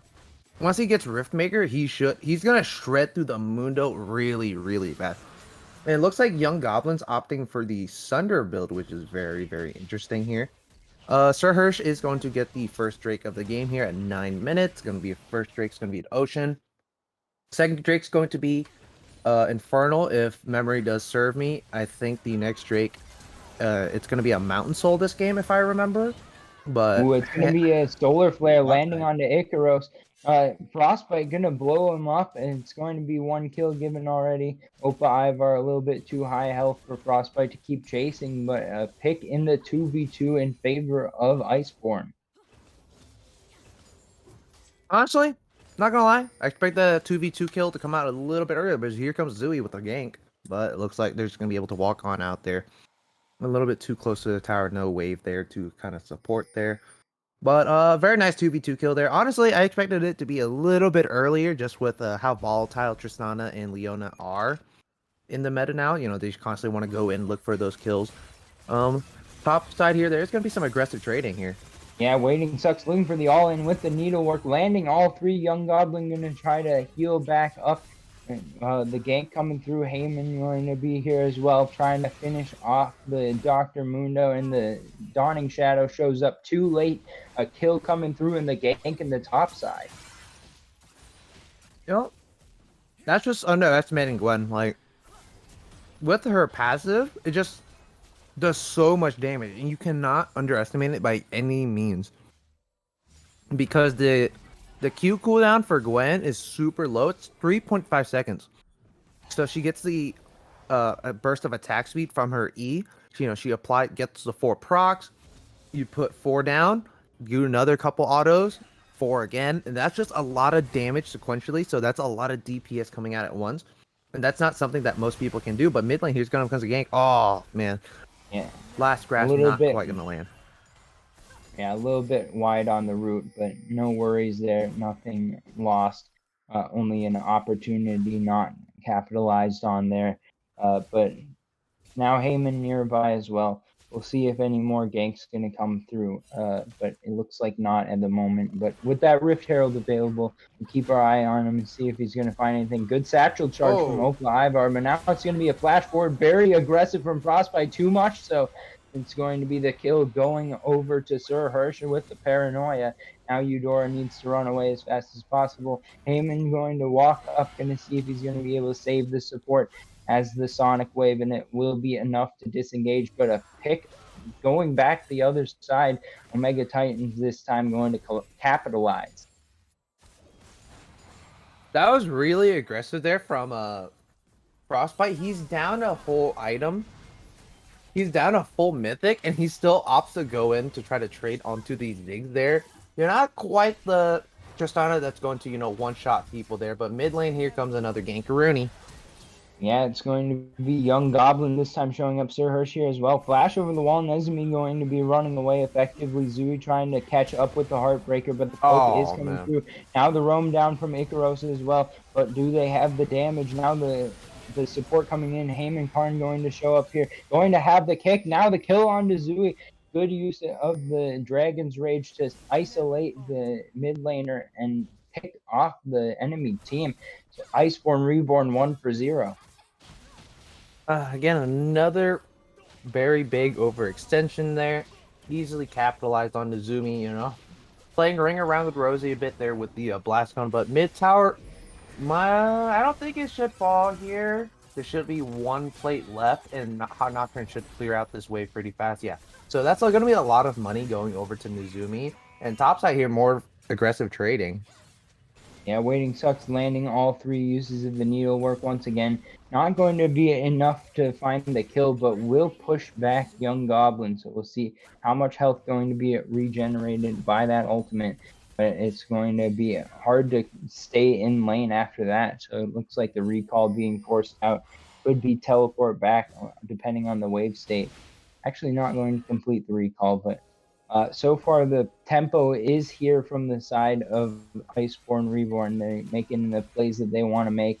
They're showing up across the map, and while they're behind one Drake, they have all of the control of what's going on in the game right now. Yeah, like Haman Karn is like always in the right spot at the right time. Has a 6 out of 7 KP right now, which is wild to think about. Constantly getting these assists, getting these crucial kills. Drake is up already, so it looks like Icarus and Zui are kind of setting up a little bit of a dash push, but it's going to be spotted out here, but they are going to get aggressed upon. Yeah, Nenzumi going to force away the flash from Icaros. Now it's going to be the Drake startup as well. We'll see who's going to be able to take it down. Only Gwen not in the area. Now it could be a 5v4 teleport channel. Now it's going to be the use of the solar flare. And Heyman Karn going to pick up the kill on Zui. Now into the backline is Young Goblin and Sir Hirsch trying to finish off Eudora. Sliver of health not going to be able to survive. Heyman now trying to win the 1v1, but going to be shut down. Frostbite is here though. Waiting Sucks trying to find these dashes. Nezmi going to land an inner flame. It's 2 for 2 so far. Now it's going to be the mid lane push coming through, but that ends our fight. So it's a 2 for 2 even trade. Yeah, mid lane tower is going to fall here, so it's going to be spread to 3 people. Opar Alvar might go down here. Yeah, Mantra Q going to land, Needlework going to be started up, but a good satchel charge for the disengage. Waiting Sucks still staying in the area. Gonna see if we can find anything else. It looks like it's just going to be a few more Needleworks into the wave, and that's going to be the Drake potentially started up here by Frostbite, but just clearing some wards for the moment. Now Zui looking for a re-engage, overstay potentially from Waiting Sucks. Sir Hirsch dropping pretty low here. Everfrost from Nezumi turning up the kill on the Zui. Now it's going to be Nezumi walking forward once again, trying to land the root. Mantra Q lands once again. Icaros in trouble here, and the Drake goes down at the same time. Basically, Iceborn Reborn finding all of the ways to take advantage of every part of the fight. I am really surprised that Zui went for that. He was down a whole level there. He didn't have the rank 2 ultimate. Nearly gets the kill, but doesn't quite get the ultimate off in time there. But he's playing super, super aggressive for somebody that's so far behind. I mean, death-wise. CS, fine, he's wise, but CS-wise, he's fine. But yeah, that's just a really, really aggressive play there, you know, especially with the Karma that's not going support Karma. She's going full AP Karma, so the shields are going to be a lot beefier. They are going to come up a little bit. They're going to be coming up a little bit less frequently, but they are going to be a lot bigger. But overall, honestly, Omega Titans could have looked for the Drake there because they did have their jungler up opposed to, you know, the Lee Sin being down there. But overall, it's going to be about a 2k gold lead for the side of Iceborn. They are looking to go onto the Herald here once again. They are going to get a second one this time around. So pretty much, they are pretty well on objective control. They have the mid-tier 1, and it went to 3 crucial carries there. Top tower is almost down here. Bot tower is relatively safe for now, just because you do have the Ziggs wave clear, which is very, very nice, and you have the sustain of the Senna. So Senna already has the Sunder. You got 2 Sunders on the side of Omega Titans here, and a lot of crucial items are coming out already so far, but looks like top lane Heralds are going to get dropped here a little bit early for my taste, but going to get the charge It is guaranteed off there. tower. Yeah, it's a little bit wasteful just because, you know, the tower is practically dead if Waiting Sucks kept up the pressure with the Gwen there, but it looks like they could look to go on Young Goblin there, but you're not going to look for Insect on somebody that can immune 1 hunk of CC there. Yeah, and Sir Hirsch in the area anyway, so not really an advisable fight to be taking without having this flank from Nezumi. They may be in a better position once the wave is cleared, once that ward is cleared.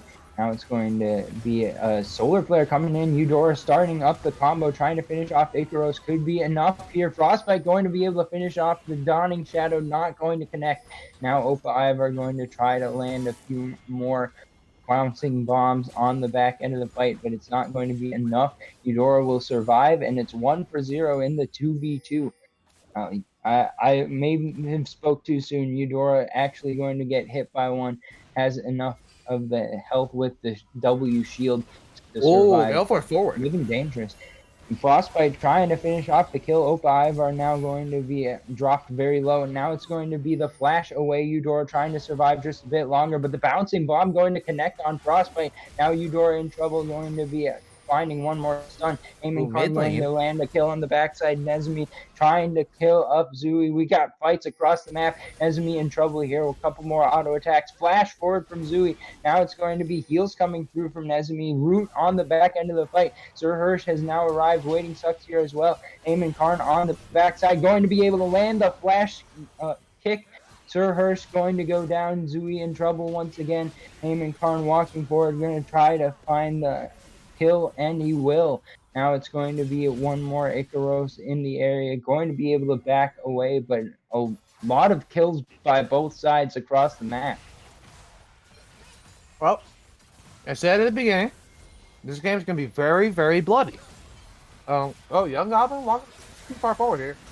Yeah, going to be rooted up here and going to be able to survive on a bit of health. Still has the ult available. Will not be using it just yet, but now with the Drake spawning here in just about 30 seconds, we will be looking to see if it's going to be the vision control held. Teleport behind Frostbite. It's going to be the Mega Inferno bomb to clear the wave as well. Opa Ivar may be walking into a trap here. Eudora trying to set up the flank, but Zui is here on the backside. Teleport's coming in from both sides as well. It's going to be Nezumi, a young goblin, showing up. Now it's a 4-man strong group from the side of Iceborn, Reborn. We'll see if they're going to be able to take down the Drake. Everyone showing up in this bot side river. Now it's going to be Young Goblin trying to push forward, trying to find some vision back for his side. Omega Titans trying to walk forward. Frostbite going to take a bone saw. Now it's going to be one landing on Nezmi as well. The poke starting to add up from the side of Omega. Unfazed is Iceborn as they're going to land some poke of their own. Opa Ivar are going to go down to about 60% HP from one Mantra Q. Now it's going to be the Sonic Wave landing on the Young Goblin as well. Now it's going to be the Solar Flare. This is the engage. Opa Ivar in a bunch of trouble here. Going to be able to escape with the Satchel Charge. Roots landing. Young Goblin not having enough damage on the front side. Zui going to go down as well. A double kill for Frostbite. Now going to be finding the re-engage. It's Eudora falling for the trouble of the team, but it's 4-v2 on the map. Health bar is pretty low here. Opa Ivar going to try to land a little more poke. Dodges out the Sonic Wave. If it hit, he dies. So now Icaros going to walk forward. Has all of this luxury of having all this health. Now it's going to be the Satchel Charge landing on the Waiting Sucks, going immune in the Shroud. The Smite is here, and it will be taken down by Iceborn Reborn. A 3-for-1 on the fight, and the Drake picked up. That was wild. Man. You can say that again. That was such a nice engage there from Eudora to stall out the backline for as long as possible while the rest of the team is just kind of while the rest of Omega Titans go in one by one. They all just get bursted out by the Tristana there. The full AP Karma is doing its work. Those Mantra Qs do so much damage that is just not. It should be legal, but that was a very nice team fight there. You know, they played it nice and safe. They played it relatively clean there. It was pretty much a what? It was a 4-for-1. Yeah, it was a 4-for-1. So they, you know, in the end, they do get what they wanted. Like that was only the third Drake of the game, so it makes you think about what could happen for the rest. As right now, Zui is 1-7 down pretty bad here, so Young Goblin might get collapsed on here. Yeah, the Baron actually starting to do some work. About half health, going to be forced to pop the ultimate. Now it's going to be re-engaged Sir Hurst trying to blow up Nezmi, and he will. Shutdown going over. Now Waiting Suck's going to try to find something on the back end of this fight. Now Heyman Karn still around. Teleport's coming in. Icaros is showing up as well. This is a 4v2. Gotta escape now if you're the side of Iceborn Reborn, but it's going to be a tough task.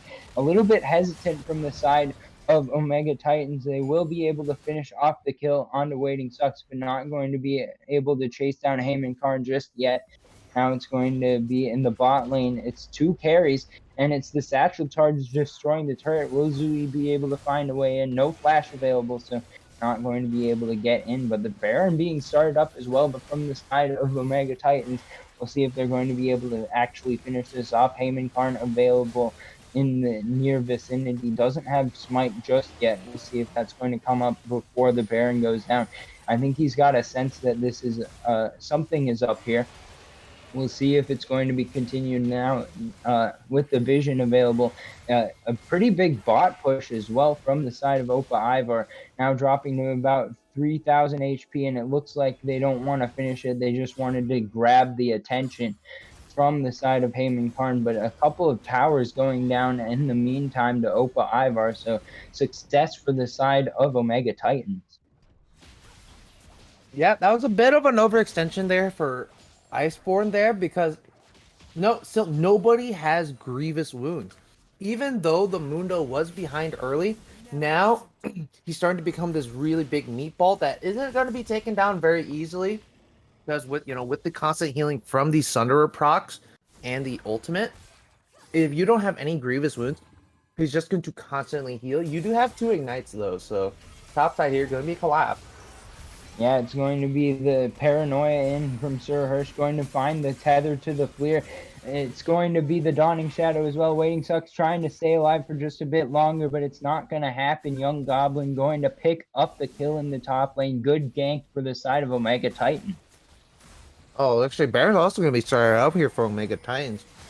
They should be able to finish this. Lee Sin is bot side. Zui is by himself, so he could get Dope here to kind of get a little bit of some return gold. Also, the Frostbite is mid lane, pushing down the mid tier 2 here. So Zui trying to get away as fast as he can. Oh, Sonic Wave going to land there with the flash all the way out. Yeah, it's going to be Heyman Karn forcing the flash out. Good use of the solar flare as well. Would have landed, but it's a 5-man Baron for the side of Omega Titans. It took them a while, but they did have the healthy clear since they have the healing from the Senna. Now it's the bot lane tower under fire. Deciding to group up is the side of Iceborn, as they want to be able to get a couple of towers for their troubles, and they will be able to get at least that on the way out. Drake spawning here in about 30 seconds. We'll see if it's going to be contested here as the side of Omega Titans are back out onto the map. They've got the Baron. We'll see how much push that they can get. A lot of people actually grouping up here in the bot lane, and we'll see if they're going to be able to push for a few towers. But the disconnect coming through, we'll see how long this pause is going to last. I think that it was a disconnect from the support of Iceborn Reborn, so we'll see just how long that is. But pretty close game right now. Oh, I have to take a drink real quick. Yeah, this game is pretty close, man. Like, it still can be anybody's game, despite the fact that Iceborn, has they have a lot of objectives here. They still don't have that significant of a gold lane. Because looking at the CS differentials across the board here, the Ziggs and the Mundo have a really big lead over their lane opponents. So they're using this lead to do very, very well in these big team fights. Again, still, I don't see any grievous wounds there for the Mundo or the Viego or the Senna. Interestingly enough, the Nocturne went for Anathema's chain, so that's very, very interesting. Unfortunately, can't move around the camera, so I can't look to see that. But looking at the vision control already, there he goes again. Pause. Looking at the vision control already, Iceborn have a lot of vision around this Drake, but it looks like they might just opt to give it up instead, don't want to fight up against a really strong Baroned up team here, back timers were a little late, so looks like Omega Titans are going to get this Drake here for free, so this game is going to be a little bit longer there. Hmm. I've liked what I've seen from the macro on the side of Iceborn Reborn, whether they're deciding to take the Drakes or not. Whenever there's something else on the map to go for, like a Rift Herald or potentially a few towers, they've been just giving it up and taking whatever gold that they can get in exchange. And then whenever there's nothing else on the map that they really can go for, and then that's when they commit to going for the Drake, and that has been success for them in the first game. And into this second game, they've gotten themselves advantages here, but right now they're up against Baron, so it looks like they're looking to trade towers. We'll see if they're able to collapse this wave. I think that it's going to be the recall from Heyman. We'll see just how fast he can get here. I think this tower will fall very quickly. Zig's one of the best at destroying towers in the entire game. Now it's going to be the solar flare landing on Opa Ivar, Eudora finding the way forward, but it's a little bit too much. Going to be killed off by Sir Hirsch. Now it's going to be the root landing. Young Goblin with the spell immunity going to be able to dodge that one out. The inner flame landing for a little bit more damage. Now the resets have come through, but it's against Baron minions in the base. It's a 5v4. We'll see if the tower dive can come through. The kick in the back line. This is huge from Heyman. Finding the shutdown. Going to be Zui walking forward a little bit more, but waiting sucks with the needlework. Going to find the snips. Now the paranoia trying to escape, but a shutdown coming through. This is huge for Iceborn. They're going to try to find the kill on the Young Goblin to make 4 for themselves. That's a 4-for-1 in the tower defense from the side of Iceborn Reborn, and now they can push back out onto the map.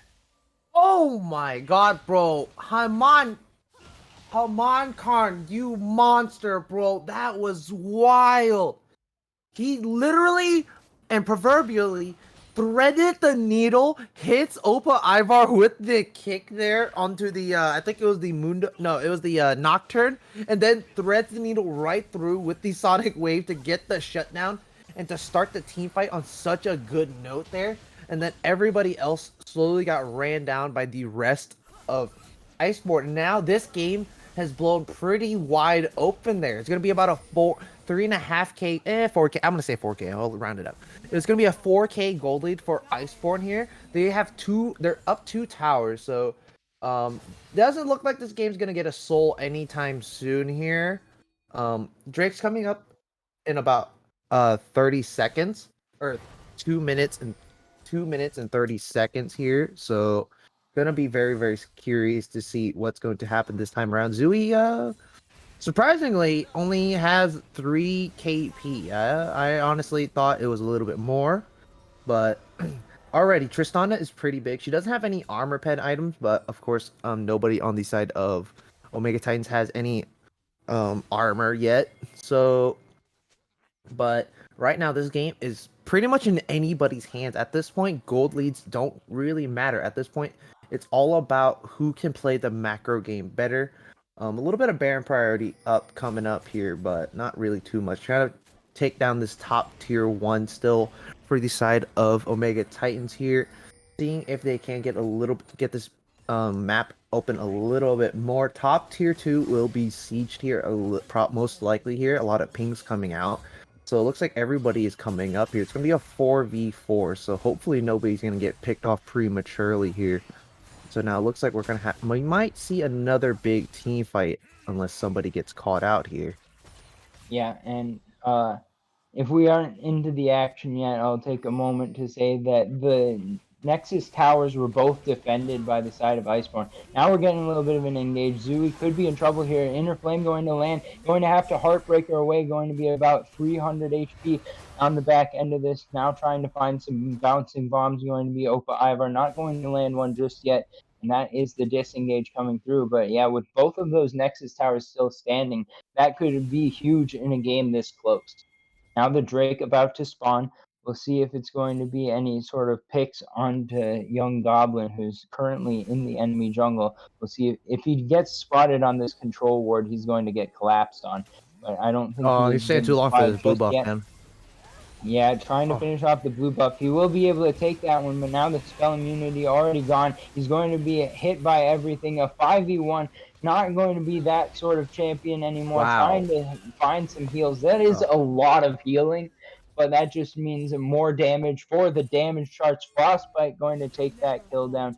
Drake spawning here in 15 seconds should be a lot of control over that from the side of Iceborn Reborn. We'll see just what they want to do here. They could be pushing up towards Baron, which is also going to spawn right about now. Death Brush being set up from the side of Omega Titans. Not going to be able to find the CC, though. A little bit lacking in the comp from the CC perspective. So that will be no fight happening. And it seems that the call has been waiting sucks. Will take down the Drake alone while the priority has been pushed out onto the mid lane from the side of Iceborn Reborn. So they will be able to have their cake and eat it too. And they will be pushing for some priority potentially around this Baron pit as well. They have the Shred, they've got the Tristana available for this. We'll see if they're going to go for it. Maybe just setting up vision for the moment. Nezmi going to oh, get there's poked out a that. little bit. Hammondkar going to be dodged away from.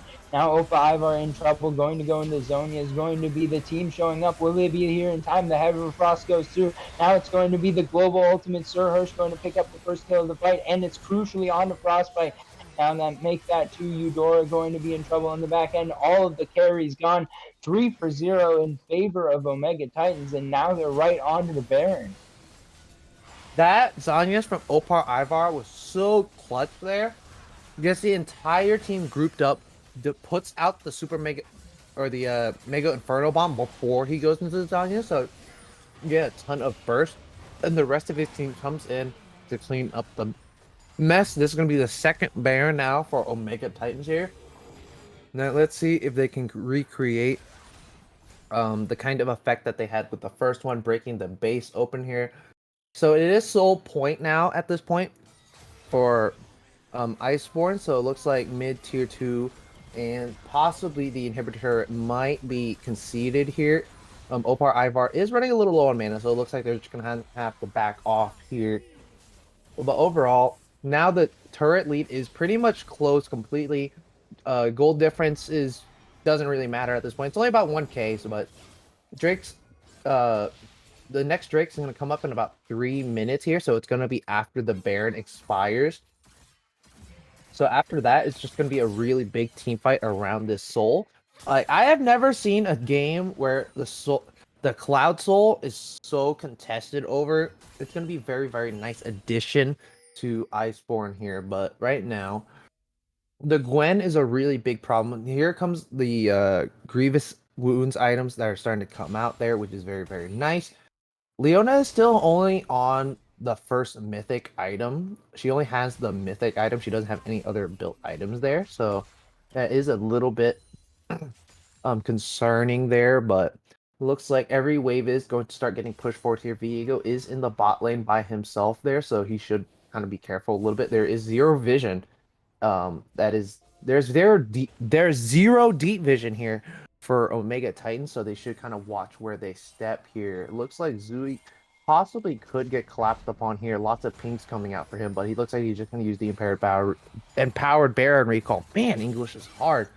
But top tier 2 is going to get sieged up here by Omega Titans now, so this tower should go down relatively fast. The Ziggs has a death cap, and he has 3 full items already, so he's going to do a lot of damage. Like, look at what a single auto does. A single auto took quarter of that tower's health here, so it looks like there could be a collapse there. Zui is in the mid lane. Oh, unfortunately, there was a disconnect here. Nope, never mind. He's going to be right back, but it looks like there's going to be a fight breaking out. Yeah, it's going to be the use of the Solar Flare on to 3. Now it's the Paranoia being drawn off. It's the Mega Inferno Bomb going to find the first kill of the fight. 2-for-1 so far in favor of the side of Omega Titans. They're going to pick up another one. Nezumi trying to stay alive here. Going to be able to trade one back. Frostbite has to hold the defense, but not going to be able to do so. It's an ace from the side of Omega Titans as they push into the base. They've got the Baron buff. They're pushing onto the inhibs now. They've even got a wave with them. I don't think there's any way that they will be stopped. It looks like we may be about to go to game 3 here. Nexus Tower is going to be the focus. Finished off one 2. Now they're going to be finishing the Nexus as well, and it's 1-1 in this series as it's tied up by Omega Titan Hades. Woo, that was pretty much exactly what I expected it to be. It was very nice, very gritty, but the the macro game was very, very nice overall for both teams. But in the end, the scaling of the Ziggs was just way too much for Iceborn to kind of control. And overall, it looks like we're going to be going to a game 3 here, man. Honestly, I'm going to look at the damage charts. I'm not going to be surprised at all. Okay, never mind. I am a little bit surprised. Karma did the most damage in the game with 27,000. Gwen was a close second with 26. I'm surprised Ziggs didn't get the most, just because poke mages are very, very strong with them being able to just kind of chuck out abilities back and forth, and then they don't really have to worry about anything else there. But overall, very, very nice job there for Omega Titans, taking it to a game 3. Iceborn, Reborn, their playoff hopes are laying in the balance here. And if they don't get a win here tonight, they are pretty much out of playoffs. Or, no, if they lose tonight, they're going to have a very, very hard time trying to make playoffs once again, as they go up against the best team in the league tomorrow, or later on this week. Yep, they're going to be against Legend Spartans in week 7, so they still will have a chance if they lose this one, but winning this would get them in a much better position. Every win counts. So with us going into game 3 here, we need to see both sides playing their hearts out, hopefully, and I think that it should be a good one. I think that similar sort of draft from both sides would make sense. I'd love to see Heyman back on the Lee Sin. We had a lot of fun watching that. And then for the side of Omega Titans, they had success with that Ziggs bot. So they're going to be finding a similar situation going into game 3. I might be excited to see that again as well. So hopefully we're going to get exciting draft here going into game 3 as well.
Welcome back, everyone. It's time to get into draft for game number 3. Iceborn Reborn back on the blue side, Omega Titan Hades back on the red side.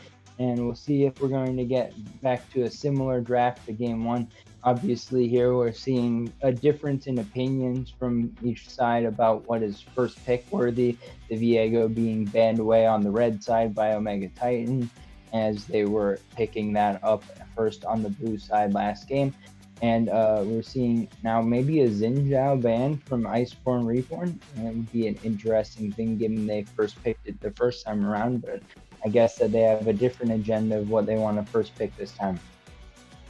Yeah, after seeing both these games, both these teams play very heavily around the presence that their jungler can put on. So last game was pretty much all Opa Ivar. Like, that Ziggs was putting out so much damage, getting all the objectives in the end, and he lived for a long time baiting very well with the Zanya's Hourglass there. So Ezreal Viego obviously going to be banned here, unsurprising. Frostbite very comfortable on the Ezreal. Otherwise, honestly, there's not much to talk about outside of what happened the first time. That last game was very, very back and forth, very bloody. So very interesting that Iceborn are going to ban two junglers that are pretty much first pick worthy, and they're both very highly contested picks here. So very curious to see what they are going to first pick this time around. They could, Karma is still up on the table there. Zui did very well on the Karma, but instead they're gonna pick up that Lee Sin. Haman Karn did do very, very well on it last game there. Yeah, but the scaling of it is a little bit slow, but it does very, very well in that early game and has a lot of playmaking potential. I think that what Omega Titans are going to want to do here is hold the Thresh pick as their third pick right before they go into the second phase of bans, because last time, or in game 1 I should say, they picked up the Thresh in the first rotation and then it got counterpicked by Morgana. So they banned Morgana in the second game, but then that matchup never showed up because the Thresh was off the table as well. Looks like they're going to pick up the Volibear, probably going to be jungle Volibear here, I believe. So I'd like to see potentially from Omega Titans to pick up an 80 carry here. They had gone with the Jinx and the Ziggs bot so far in the first 2 games. Looks like they're going to pick up the Karma here as a flexible pick between support, mid, top, potentially. So we'll see where that ends up going. Don't mind the flex pick at all, but maybe they're not going to go back to the Thresh this time around. Depending on what Iceborn pick up here, they could go back to this Caitlyn Morgana bot, but it looks like they're going for Kog'Maw instead, looking for some scaling here. Kog'Maw, Lulu, traditional duo in the bot side. Definitely the duo queue grind. You can see it, many Lulu Kog'Maw duos, but that does leave the option for Omega Titans to pick up an 80 carry here, and Varus definitely good at punishing weak early game champ. Yep, calling Lulu very, very nice here. I'd like to see a little bit more deep engage here for the side of Omega Titans, because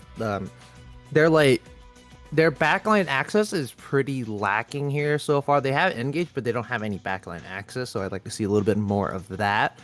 And so Omega Titans probably want to start banning out kind of like those big carries from last game that can punish that early game. So maybe banning out that Gwen. Gwen was very, very strong in that early game there. So, or no. Waiting Sucks played it. So yeah, they can still ban out the Gwen here. It is a very good blind pick, and it does well into most matchups. Silas is going to be pretty much a constant in this entire series here. Varus is slightly weaker with the nerfs to the Prowler's Claw, but it is still very, very nice to have. You can still go the Duskblade build. You get that the ability haste, so you can chuck out more arrows a little bit faster. Xerath is also a constant in this ban in this game here. So Most likely, the karma can still be flexed there, but Zooey did not do too bad on it at all. Very interesting with the Everfrost, but Mundo is going to be banned away here. Mundo very, very strong last game. A lot of the Grievous Wounds items did come very late, so it was a little bit hard to shut him down. And Blitzcrank going to be hovered here. I really like this pick here. Blitzcrank does super well into Lulu, being that you can pull them farther away from the Lulu. You know, Lulu can't do Lulu things, buffing up the carry, and then the ultimate from Blitzcrank can also take away shields, which is slightly lesser known. So that is very, very nice to pick up here. So it looks like it is going to be a Karma mid. Volibear also most likely going jungle. Sir Hirsch does like playing that Volibear a lot here. Volibear was pretty crucial in getting the wins that Omega Titans have so far here. So it looks like Fiddlesticks here. Whoa, this is interesting. I like to see where this thing is going here. And Fiddlesticks is going to be picked up here.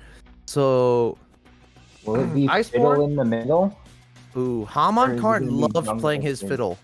He did very well in the Lee Sin, but that fiddle is going to do miracles and punish very weak vision control here. And Yone is going to be grabbed here. So it looks like it might possibly be a Lee Sin top here, which is going to be very interesting. You haven't seen it too often since the nerfs, but it's going to be locked in here. So it looks like this might be a Yone mid with a Lee Sin top, which I am assuming because Yone doesn't do very well into Volibear. Or no, wait, that's a Volibear jungle. Oh my god. But as you can tell, it is very, very late. My brain is kind of turning into mush, but Yone would do pretty good in the mid lane against the Karma. You know, you do have that free gap closing and some CC. So it looks like Aurelia grabbed here for the top lane, Young Goblin. So this is very interesting. Lots of unique picks here with the... Almost everything is a unique pick here except for the Karma and the Lee Sin here. So I really like the game plan that both these teams are going for. With Iceborn, you have a lot of like deep dive, you have a lot of engage, and pretty much all of them do a lot of damage. So you have a lot of options for carries. While for Omega Titans, they have a lot of beefiness. They play more for the pick because they have a lot more single target CC. But overall, they have a lot of options. Also, they can either look for the team fight or they can just look for the split push because they have a lot of strong bruisers and tanks there. So both these teams are putting very, very unique spins on how League of Legends are going to be played today.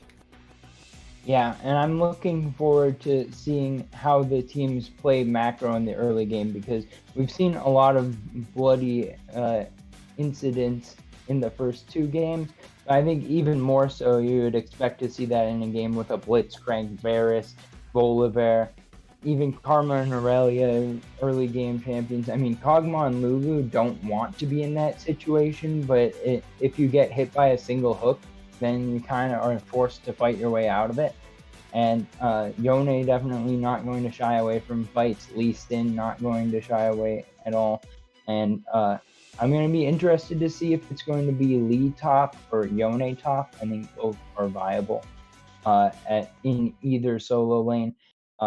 And it might just be a matchup based thing where you want to get Lee Sin probably against the Karma and the Yone against Aurelia matchups.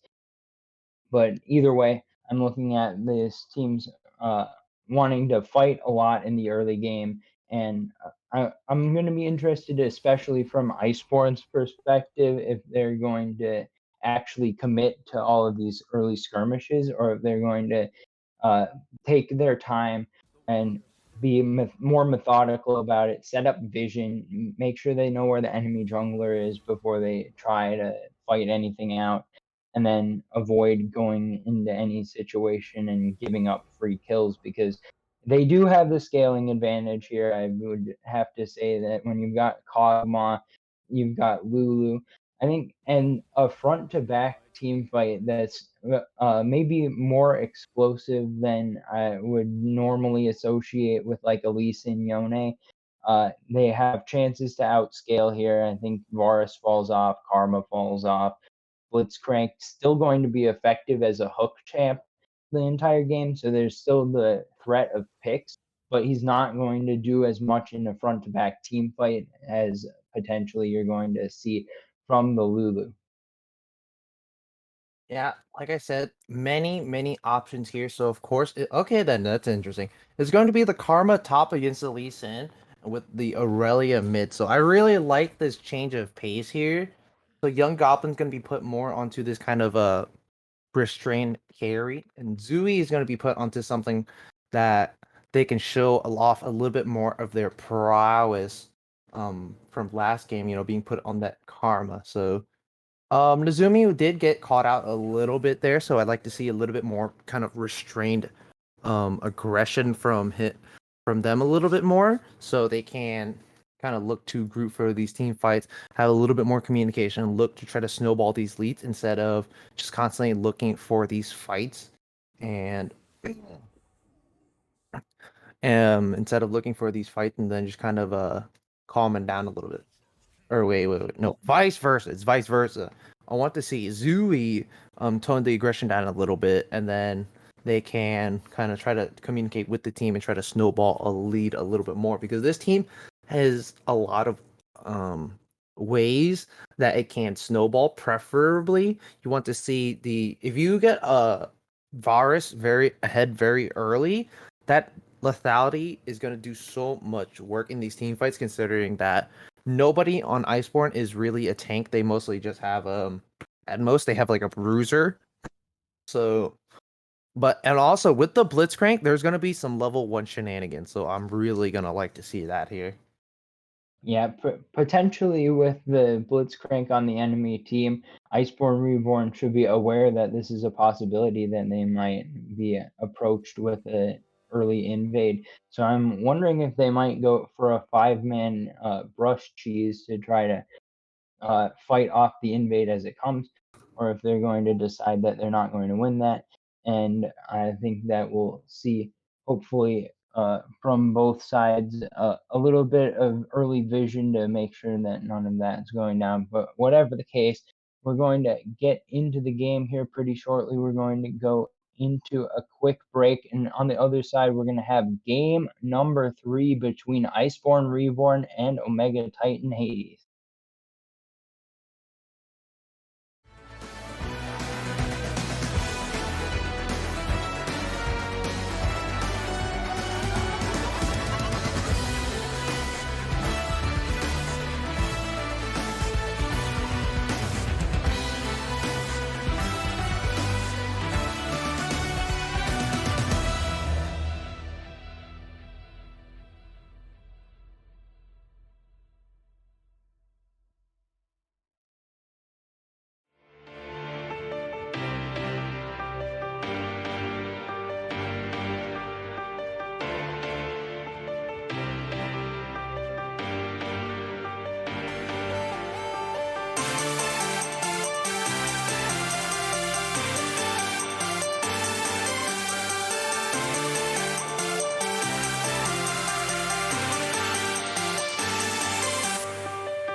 Welcome back to the Rift, everyone. For the final time tonight, we've got Iceborn Reborn on the blue side. On the red side, we've got Omega Titan Hades. We've had a chaotic series with a lot of pauses. We've gone for, I believe, around 3 hours now. So thank you to all of you for still being here.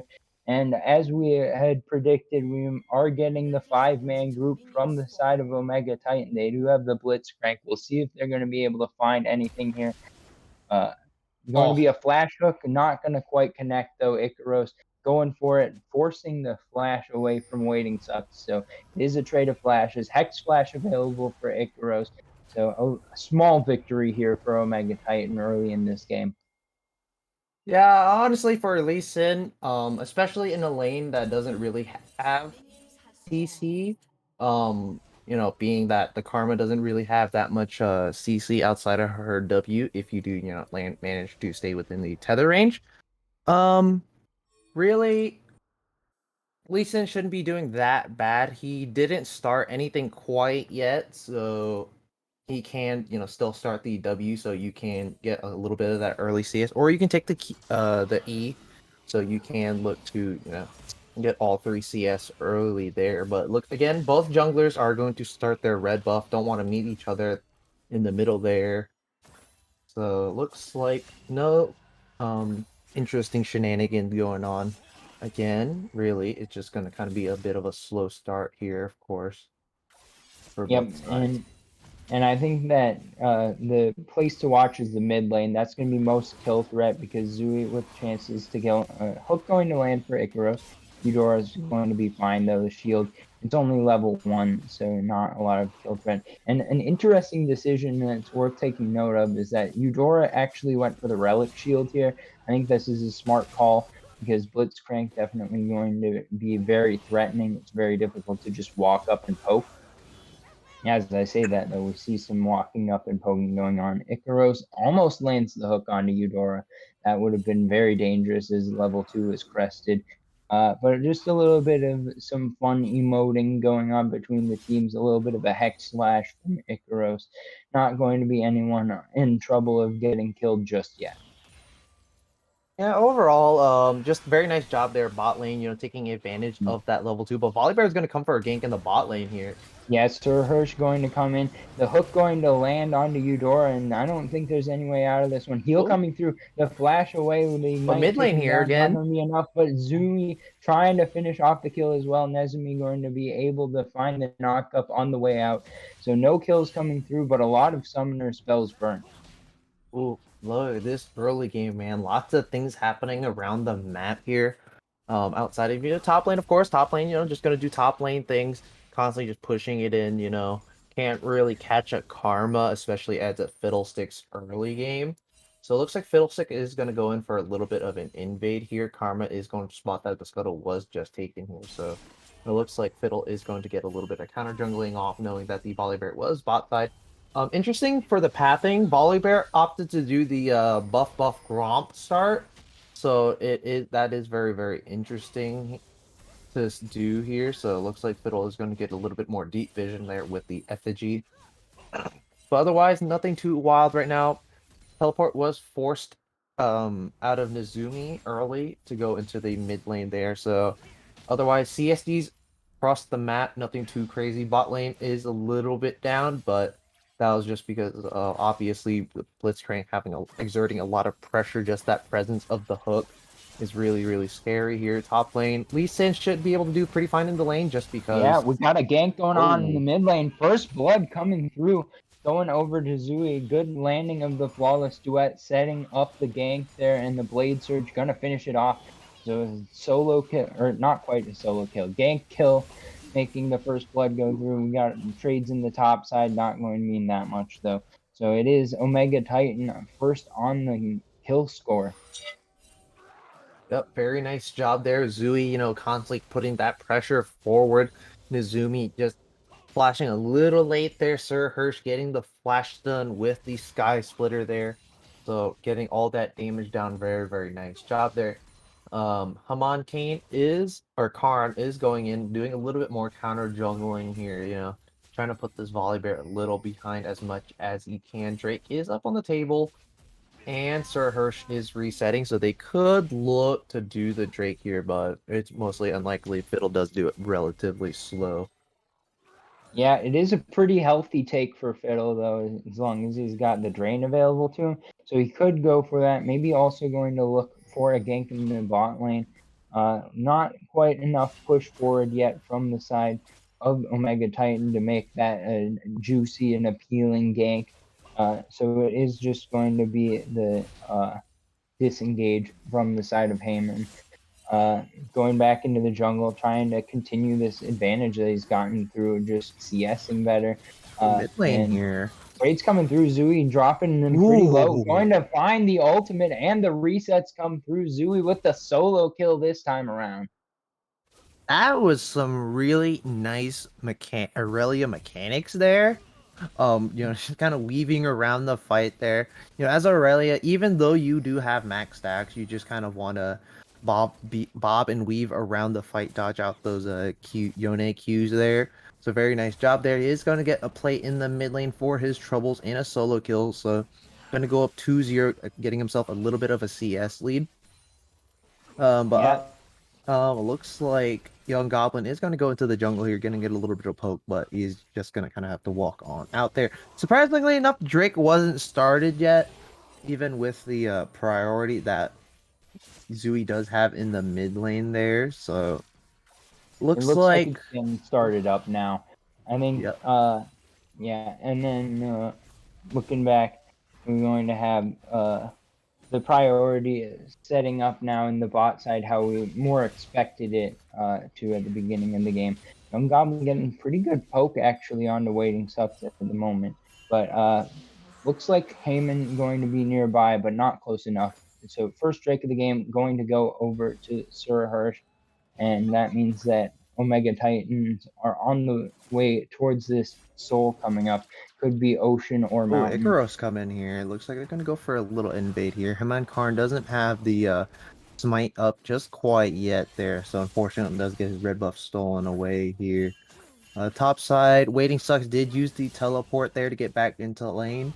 But overall, looking at the map state here, Drake first Drake was taken, of course. So it looks like we're going to be on track to have about a 20-minute soul here. So it looks like Monkarn just hit level 6 and did get his smite upgrade. So you could look to gank top here. There is no vision here for Young Goblin, so he might not. He's not. It doesn't look like he's gonna spot this out yet. So Waiting Slugs does have the flash, does have the kick, but Young Goblin, there goes a Predator going in.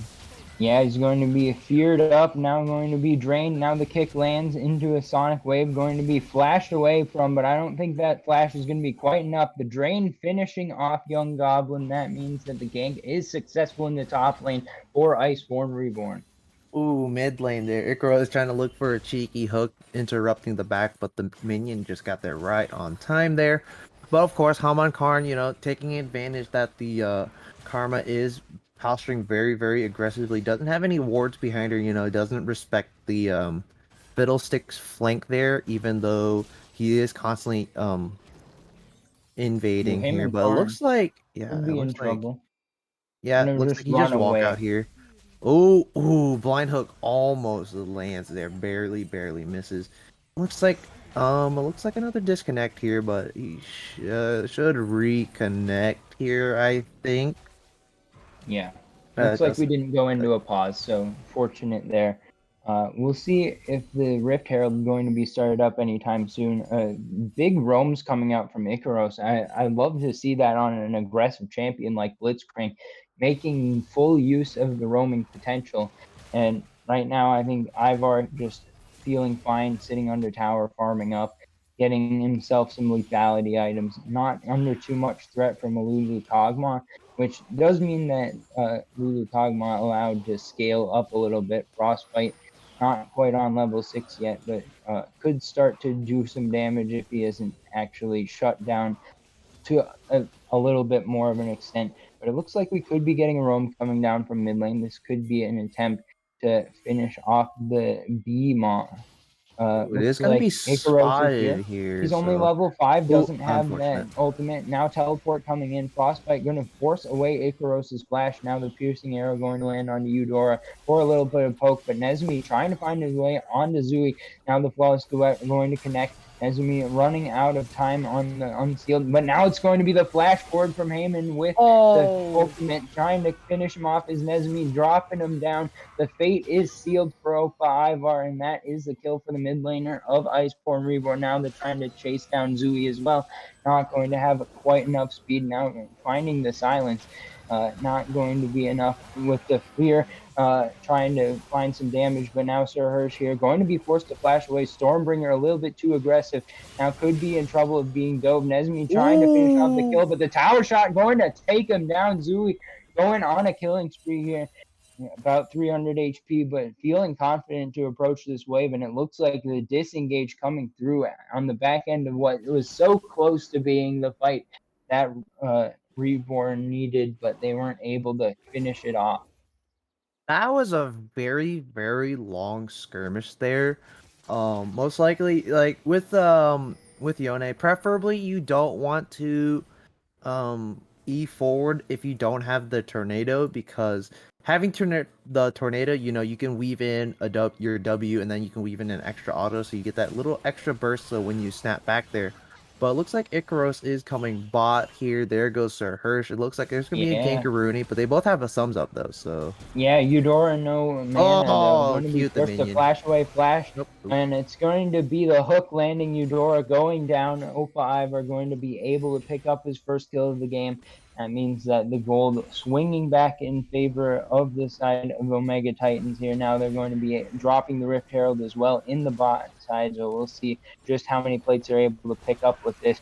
The 3-man push in the bot side could be answered by Heyman if they try to go for a dive onto Frostbite. Frostbite actually looking for some damage here onto Sir Hirsch. The hook misses from Icaros. Now the Frostbite actually threatening a kill onto Icaros. Ooh, top Flash side here. kick More from Waiting fighting. Suck from the top lane. Nezumi trying to find a way over the wall, but not finding the right angle. Now Waiting Suck's going in for the dive, trying to finish off the kill. One more auto attack going to do it, but can he get back out? Not going to happen. It's going to be the turret finishing off the counter kill. Unfortunate there from Waiting Sucks, but good execution there, making himself get a solo kill. Ooh. Now Zui trying to find a trade on to Nezumi. Nezumi trying to go back in. Fate Sealed not going to connect though. That means it's going to be the disengage coming through. Ooh, lots of very interesting stuff overall. Topside, very nice job there for Young Goblin, kiting out as much as he could. Waiting Sucks probably didn't need to flash there. Actually, no, I did see the why he did flash though. Trying to get Nezumi into, try to get Young Goblin in range for Nezumi to kind of get the follow-up CC, but unfortunate that he didn't get over the wall. Second Drake gonna be started up here for um. Omega Titans here. Yeah, it's going to be started here. So they're going to go second Drake. It's going to be a Mountain Soul on the table for this game here. Bot side might get dove here, but it's going to be spotted out. 4-man dive. Oh, the hook lands. Yeah, Eudora in trouble. Now going to use the Wild Growth, keep himself alive for the moment, but it's going to be the Vanguard's Edge finishing him off. In the counter engage, though, going to be a Frostbite cleaning up a kill, and now Icaros falling very low, trying to finish him off with the Living Artillery is Hogma, but a triple coming through for Sir Hirsch with the Stormbringer, and that means that it's going to be once again Omega Titans winning the team fight. Oof. Right now, this game is definitely in favor of Sir Hirsch, taking advantage of his lead and then just constantly going over. But top side here, going to be a little bit more fighting, but looks Yeah, like Young we should Goblin be not able afraid to. of this fight, but going back forward is Waiting Sucks, trying to find these trades and continuing to land the Sonic Waves. Now he's got the Dragon's Rage, good use of the Safeguard to get in range, but flash forward, Young Goblin trying to turn this one around, and it will be successful. Young Goblin outplaying the solo kill with the root, with the inner flame, and that means that it's going to be once again Omega Titans coming Ooh, out, here comes out on top. Izumi. Nezumi trying to find the trade kill. Young Goblin, no flash, used it on the way back in, but now the unbind coming through. Nezumi having to go back to the original space. And Icaros trying to find the hook. Fate Field going to come up a bit short. Heals coming through from Young Goblin. Moonstone Renewer. Too powerful. Root coming down. Young Goblin picking up another kill. Heyman Karn now trying to turn this one around as the Reaping Slash. But it's going to be the shields coming through and the escape from Young Goblin and Omega Titan. How do they keep getting away with this? Wow. Constantly, Young Goblin is baiting with the mantra W there, getting that really big burst of healing. People always underestimate that big burst of healing. So, he's just gonna he baited it twice, so that's pretty wild. So like right now Nizumi is in a pretty bad spot now. 1-4 already. Doesn't have his mythic item yet. So it is going to be a little bit rough here, but he should be able to get once if he can get like this really big ult into the back line, then he should be able to put the nail in the coffin for Omega Titans' chances for playoffs or their chances to kind of get that guaranteed win or guaranteed spot in playoffs. Oof, man, it is very, very hard. It is obviously a very, very long night here, but top side, obviously more fighting. Looking for some trades, not going to have kill threat just yet. Going to keep throwing out the inner flame, so the poke going down. Waiting Sucks trying to find some farm here, actually. Looks like the dive not going to be an option here. But meanwhile, bot side Zui is continuing to pick up this farm. 157 CS so far in 16 minutes. Almost has that 10 CS. It's going to be Icaros finding the shock, but it's going to be the re-engage. Nezumi is starting to do some damage here. Double kill coming through for Heyman. Teleport looks to have been canceled, but Opa Ive are going to be forced to flash away to see if Waiting Sucks can catch up to him. Going to be looking to see if he can find a Sonic Wave. Not going to land it quite. Maybe going to have one more chance here, but the wave going to come in and cut that possibility. The tower going down in the top lane, going to be another charge coming through from Shelly. Should be a second tower potentially going over to Omega Titan. They've already picked up all 3 outers, trying to crack an inner turret now as well. Going to be stealing away some of these jungle camps. Getting some retribution for earlier on in the game when Heyman was trying to do the counter jungling act himself. But with the Drake coming up in about 45 seconds, I'm looking to see who's going to get some items on the resets. Yeah, right now the Fiddle is a little bit behind now. The CS differential is a little bit high now because of all of his lanes getting a lot of priority. But if Fiddlesticks can get one really big ultimate in a team fight, that fear across the board should allow enough time for the rest of his team to kind of pick up the slack and get those return kills. Immortal Shield Bow finally coming out for Nizumi here. Interesting that Frostbite does first build he rushes the Rage Blade here, so that's very, very interesting. Haman nope, not quite. Not the Twin Blade's not going to quite land here. Going to flash forward prematurely. Hook not. We're barely going to miss there. With the hook, and that means that it's going to be a little bit of disengage. But Nezumi trying to go back in over the wall. Zui going to be the first focus of the fight. Not going to be taking a lot of damage. Very tanky with all of this lifesteal available. Now it's going to be the Drake focused by Sir Hirsch. Can he finish it off? Get themselves onto Soul Point here with this Mountain Drake. And it will be taken down before any counter engage can happen. Now with a 5-man group, it looks like a push towards mid lane from the side of Iceborn Reborn. We'll see what they're going to be able to do here, trying to target this outer in the mid lane. Try to get some control back over the map. Oh, big good ultimate from Heyman. Now it's going to be the Wild Growth fuse. Shutdowns coming over. Frostbite trying to 1v1 Zui. Zui going to be able to claim 1 kill. Zui trying to finish this fight, but Nezumi with the knock-up coming through. A double kill going over to Waiting Sucks as well. Now trying to finish off the dive. Sir Hirsch not going to be able to get out of this one. And that's an ace for Iceborn Reborn as they're pushing down the mid lane. That was such a really big Crow Storm there. Lands it practically right in the middle of the team. Gets crucial backline access there. Right in the blind spot of all the vision for the side of Omega Titan. So it looks like they're going to get 2 turrets in the mid lane here, which is going to be very, very huge. They pretty much close the gold lead like all the way. Even though they are down Drake's really bad right now, they can still, turn this game around. Yeah, Waiting and Sucks is getting a lot of crucial kills, and Baron Predator is starting to get on here as the Baron does start spawning. yeah, and with this late game scaling advantage that Iceborn Reborn have, I think that they're going to feel very good about being in the position where they're close to having closed the gold. A lot of the gold going back in the favor of Frostbite as the game continues. He hasn't gotten Mythic yet, but Oh, Baron's looks getting like the started. Baron getting started up meanwhile. So we'll see if it's going to be responded to. Good vision control going to be making sure that it's not spotted out while it's being taken away. It could just be the Baron sneak. It looks like a reset coming through from Heyman, so no flat or no smite going to be available here. And now the vision finally comes, but it's way too late. Baron going to be sneaked away from the side of Omega Titan. A very nice call there to do that, and very bad call there for Haman Karn to get that reset. And Shirelli is going to be pop, get a quick disengage out of the way here. Aurelia is going to be get left alone in the top lane there. Nobody could really 1v1 her at this time. Yeah, Nezumi maybe going to try here, Oh going for my the god. steal, but taking a huge chunk, 50% of his health gone immediately, and that will be the disengage from Nezumi. Not going to be dying or anything, but just showing the fierce power that Fed Aurelia has. Yeah, Aurelia is going for the shield bow build, so it does a lot of damage, but you're also deceptively tanky just because your autos are getting out so fast, and your Q also applies on hit, so you have a lot of healing.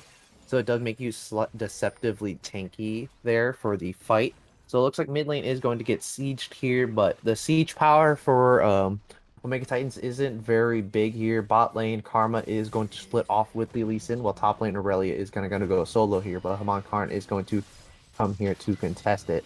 Yeah, trying to take down Oh Zuko. my god, that Not a good damage. 1v1, but teammates are nearby. The Vanguard's Edge trying to find some kills. But the CC lock coming through. Heyman going to pick up the kill. Now it's going to be the tier 2 mid dropped as well as the tier 2 bot. The siege continues despite the loss of the Fed member. Zui going down in the top side, but the mid lane push stands strong.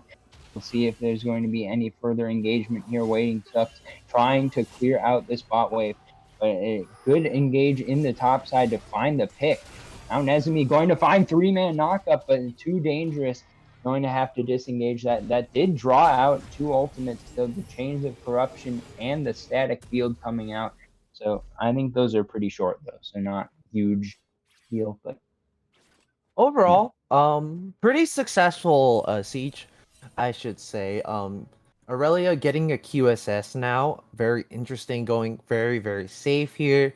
There isn't really much that you can QSS outside of the fear from the Fiddlesticks, but concerning that Fiddlesticks is maxing that second, that fear lasts a minute, or Mm-hmm. not a literal minute, but it lasts like 2 seconds. So right now, Baron or Drake priority is going to be started up here for the side of Omega Titans here. They're gonna set up a death bush, so it looks like Zui might walk in here. Engage from Heyman, trying to find the Fear Zui, going to be forced to flash away. Flawless Duet going to find a few roots, but in the Fate Sealed coming up short, trying to do some damage still onto Opa Ivar, going to take half the health bar away. Drake about to spawn, reset going through for Young Goblin.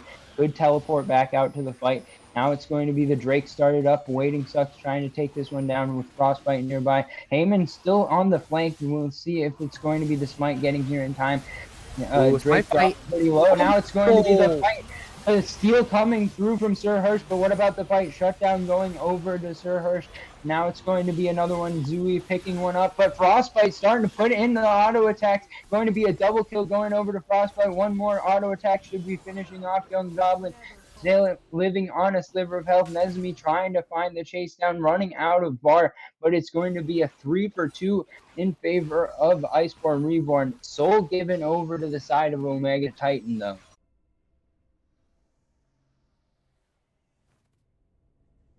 Oh wow, that was a really interesting fight there. Sir Hirsch, in the end does get the soul, which is very, very nice there. So that is a very big buff. So the Fiddlesticks won't exactly one-shot you as hard there, but he is going for the Rocket Belt build. So it does have a lot of magic pen, which is going to kind of cut through a lot of the people that aren't building tanky, such as the Varus, the Aurelia, and the Karma there. But that was a really big ult there from Haman Khan. Even though he did die in the end, he did fear up everybody enough to give enough space for Frostbite to kind of run down the rest of the enemy team there. So there is still a very big problem with the Kog'Maw. Now he's starting to build the his mythic item there, but he went for the Rage Blade and the Phantom Dancer, pretty much opting for full on hit first before going for the mythic item, which is a little bit more expensive. So going for that early game stat boost there with those items.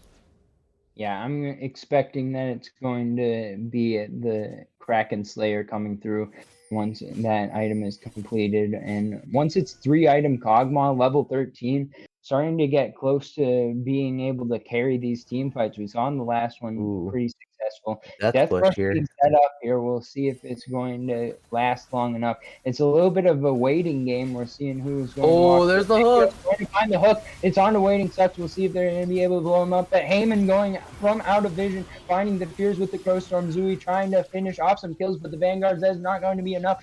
Frostbite going to pick up a killing spree, and waiting sucks going to get out alive. 1-0 in favor of Iceborn Reborn.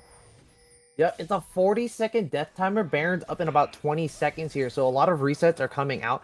They could get collapsed upon here, but they are going to get kind of spotted on some vision. So Icaros is going to go deep into the is in a bit of a weird spot, but there comes the teleport on the flank. Now teleport. it's going to be the bait sealed used forward from Nezumi, trying to blow up Young Goblin. He's going to drop very low. Killing spree for Nezumi. Now into the mid lane. Hex Flash being channeled up. Icaros going to be able to get over the wall, and that means that it's a 5v3 on the map, and Baron is alive.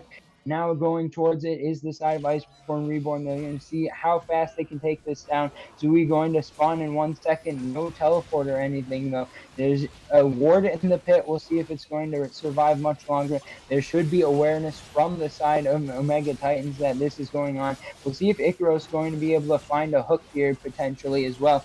Baron dropping down to about 3,000 HP, going to be shredded up there. Over the wall goes Sir Hirsch, but it is smited away by Heyman. Now Sir Hirsch goes into the Zonias with the last second, but Frostbite going on a rampage. Make that 2 kills for the side of Iceborn Reborn. Now Zooey is the target, going to be feared up, uses the QSS to stay alive. That is the purpose of the QSS. But the Baron and 2 kills go in the favor of Iceborn. Yes, slowly this lead is getting smaller and smaller here. Kog'Maw is huge at this moment. Right now with this reset, he should be able to get his mythic item, which is going to be really, really big. I'm very curious. He's going to go for the Kraken Slayer here, so he doesn't need that survivability. Already has the Lulu to do that for him. So now it looks like Iceborn could possibly look to split the map here, but it looks like pings are coming out. They could look for a 1-4 here. It is a little bit unsafe, so possibly look to drop the kind of rotate around the map, drop these outer towers first, and then siege mid with the Baron buff here. So 5 people do have the Baron buff, so I do see they could look for the 1-3-1, but it looks like they're just going to group as 5 into the mid lane here, trying to get some vision priority around this map. Both teams, vision is super, super crucial. You do not want to face check into a Blitzcrank or into a Fiddlesticks at all there. So Sir Hirsch going to get spotted onto the right side here. Top side of the map, ping's coming out, trying to get that top tier 1. Pretty much hasn't taken any damage yet. So it looks like they're going to come around. Finding the hook. Eudora could be in trouble here. Going to be near the wall, trying to wild block to stay alive. Now it's going to be the living artilleries over the top. Frostbite trying to find the damage. Heyman Karn coming in with the Crowstorm. It's a double kill for Nezumi. And the side of Iceborn have taken control. Waiting Suck's going to try to go in. Going to find a flash kick, and it's going to be the kill under the tower. Waiting Suck's taking one down. 4-0, and into the mid lane goes Iceborn. Yup, Baron won't expire yet for another minute. Death timers are about high 30s, right? Or low 30s right now. So it looks like they're not going to be able to end here, it looks like. They can get a couple inhibitors for their... They're going to get an inhibitor, rotate around, get a couple more towers for their troubles. And Elder. But the game will not quite end yet. Elder's coming up in about 20 seconds, so everybody is going to be up for this Elder Drake here. This is going to be the do-all fight. Elder is just that buff. It is just built different. It is only 3 to 6 in towers right now. So Omega Titans still have a chance to make it back in this game, but right now the Kog'Maw and the Yone are massive, and so is the Fiddlesticks. So right now they just need to look to kind of spread out a little bit, get some vision priority, and play around getting these picks. But it is so hard to pick off anybody because everybody has something that can, stall out for a little bit of time there. Icarus is on the wrong side here, so they could still look for a pick. Oh, he is going to be spotted out, but overall, it looks like nobody's going to be spotted here. Monkarn does have a very, very nice flank angle here, but he might be spotted out quite soon. Yeah, Iceborn also have the threat of going towards the mid lane and trying to end. They've got a wave down right at the center of the mid lane right now. If they can clear that, then they can force recalls to come through. They are threatening that. The wave is pushing forward now. The Elder Drake is available for whomsoever would like to start it out, and it looks like the push is coming through from the side of Iceborn Reborn. They're getting the vision control. Now they will start up the Elder Drake. It is Frostbite trying to put in a few auto attacks, trying to bait it towards their mid lane side. Ooh, this is Now being Nezmi shredded. on a flank. Heyman has the flank angle as well. We'll see if he's going to find the perfect Crow Storm. Sir Hirsch walking forward now, trying to buy some space. Icarus There trying goes to find around Herman. Nezmi, but here comes Heyman Korn with the Crow Storm. They're going to blow up Opa Ivar. Icarus will be the next to fall, and Frostbite finally finding his carry moment. It's kills going through to Heyman Karn. It's 5-0, and into the base goes Iceborn Reborn. They've got everything they need. The Nexus towers are going to fall. The game will go to Iceborn Reborn, as will the match. 2-1. 2-1. Iceborn Reborn, their playoff hopes are very much still alive here. So right now, look, this game was absolutely wild. In the beginning, it looks like Iceborn were gonna lose there, but eventually the scaling started coming through. They started winning these really big team fights, and then eventually the scaling was just way too much for the side of what's the name of it?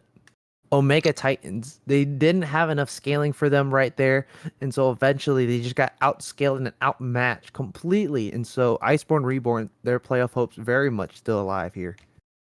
Yeah, both teams now 2-3 on the season. They're at the same point now in the standings.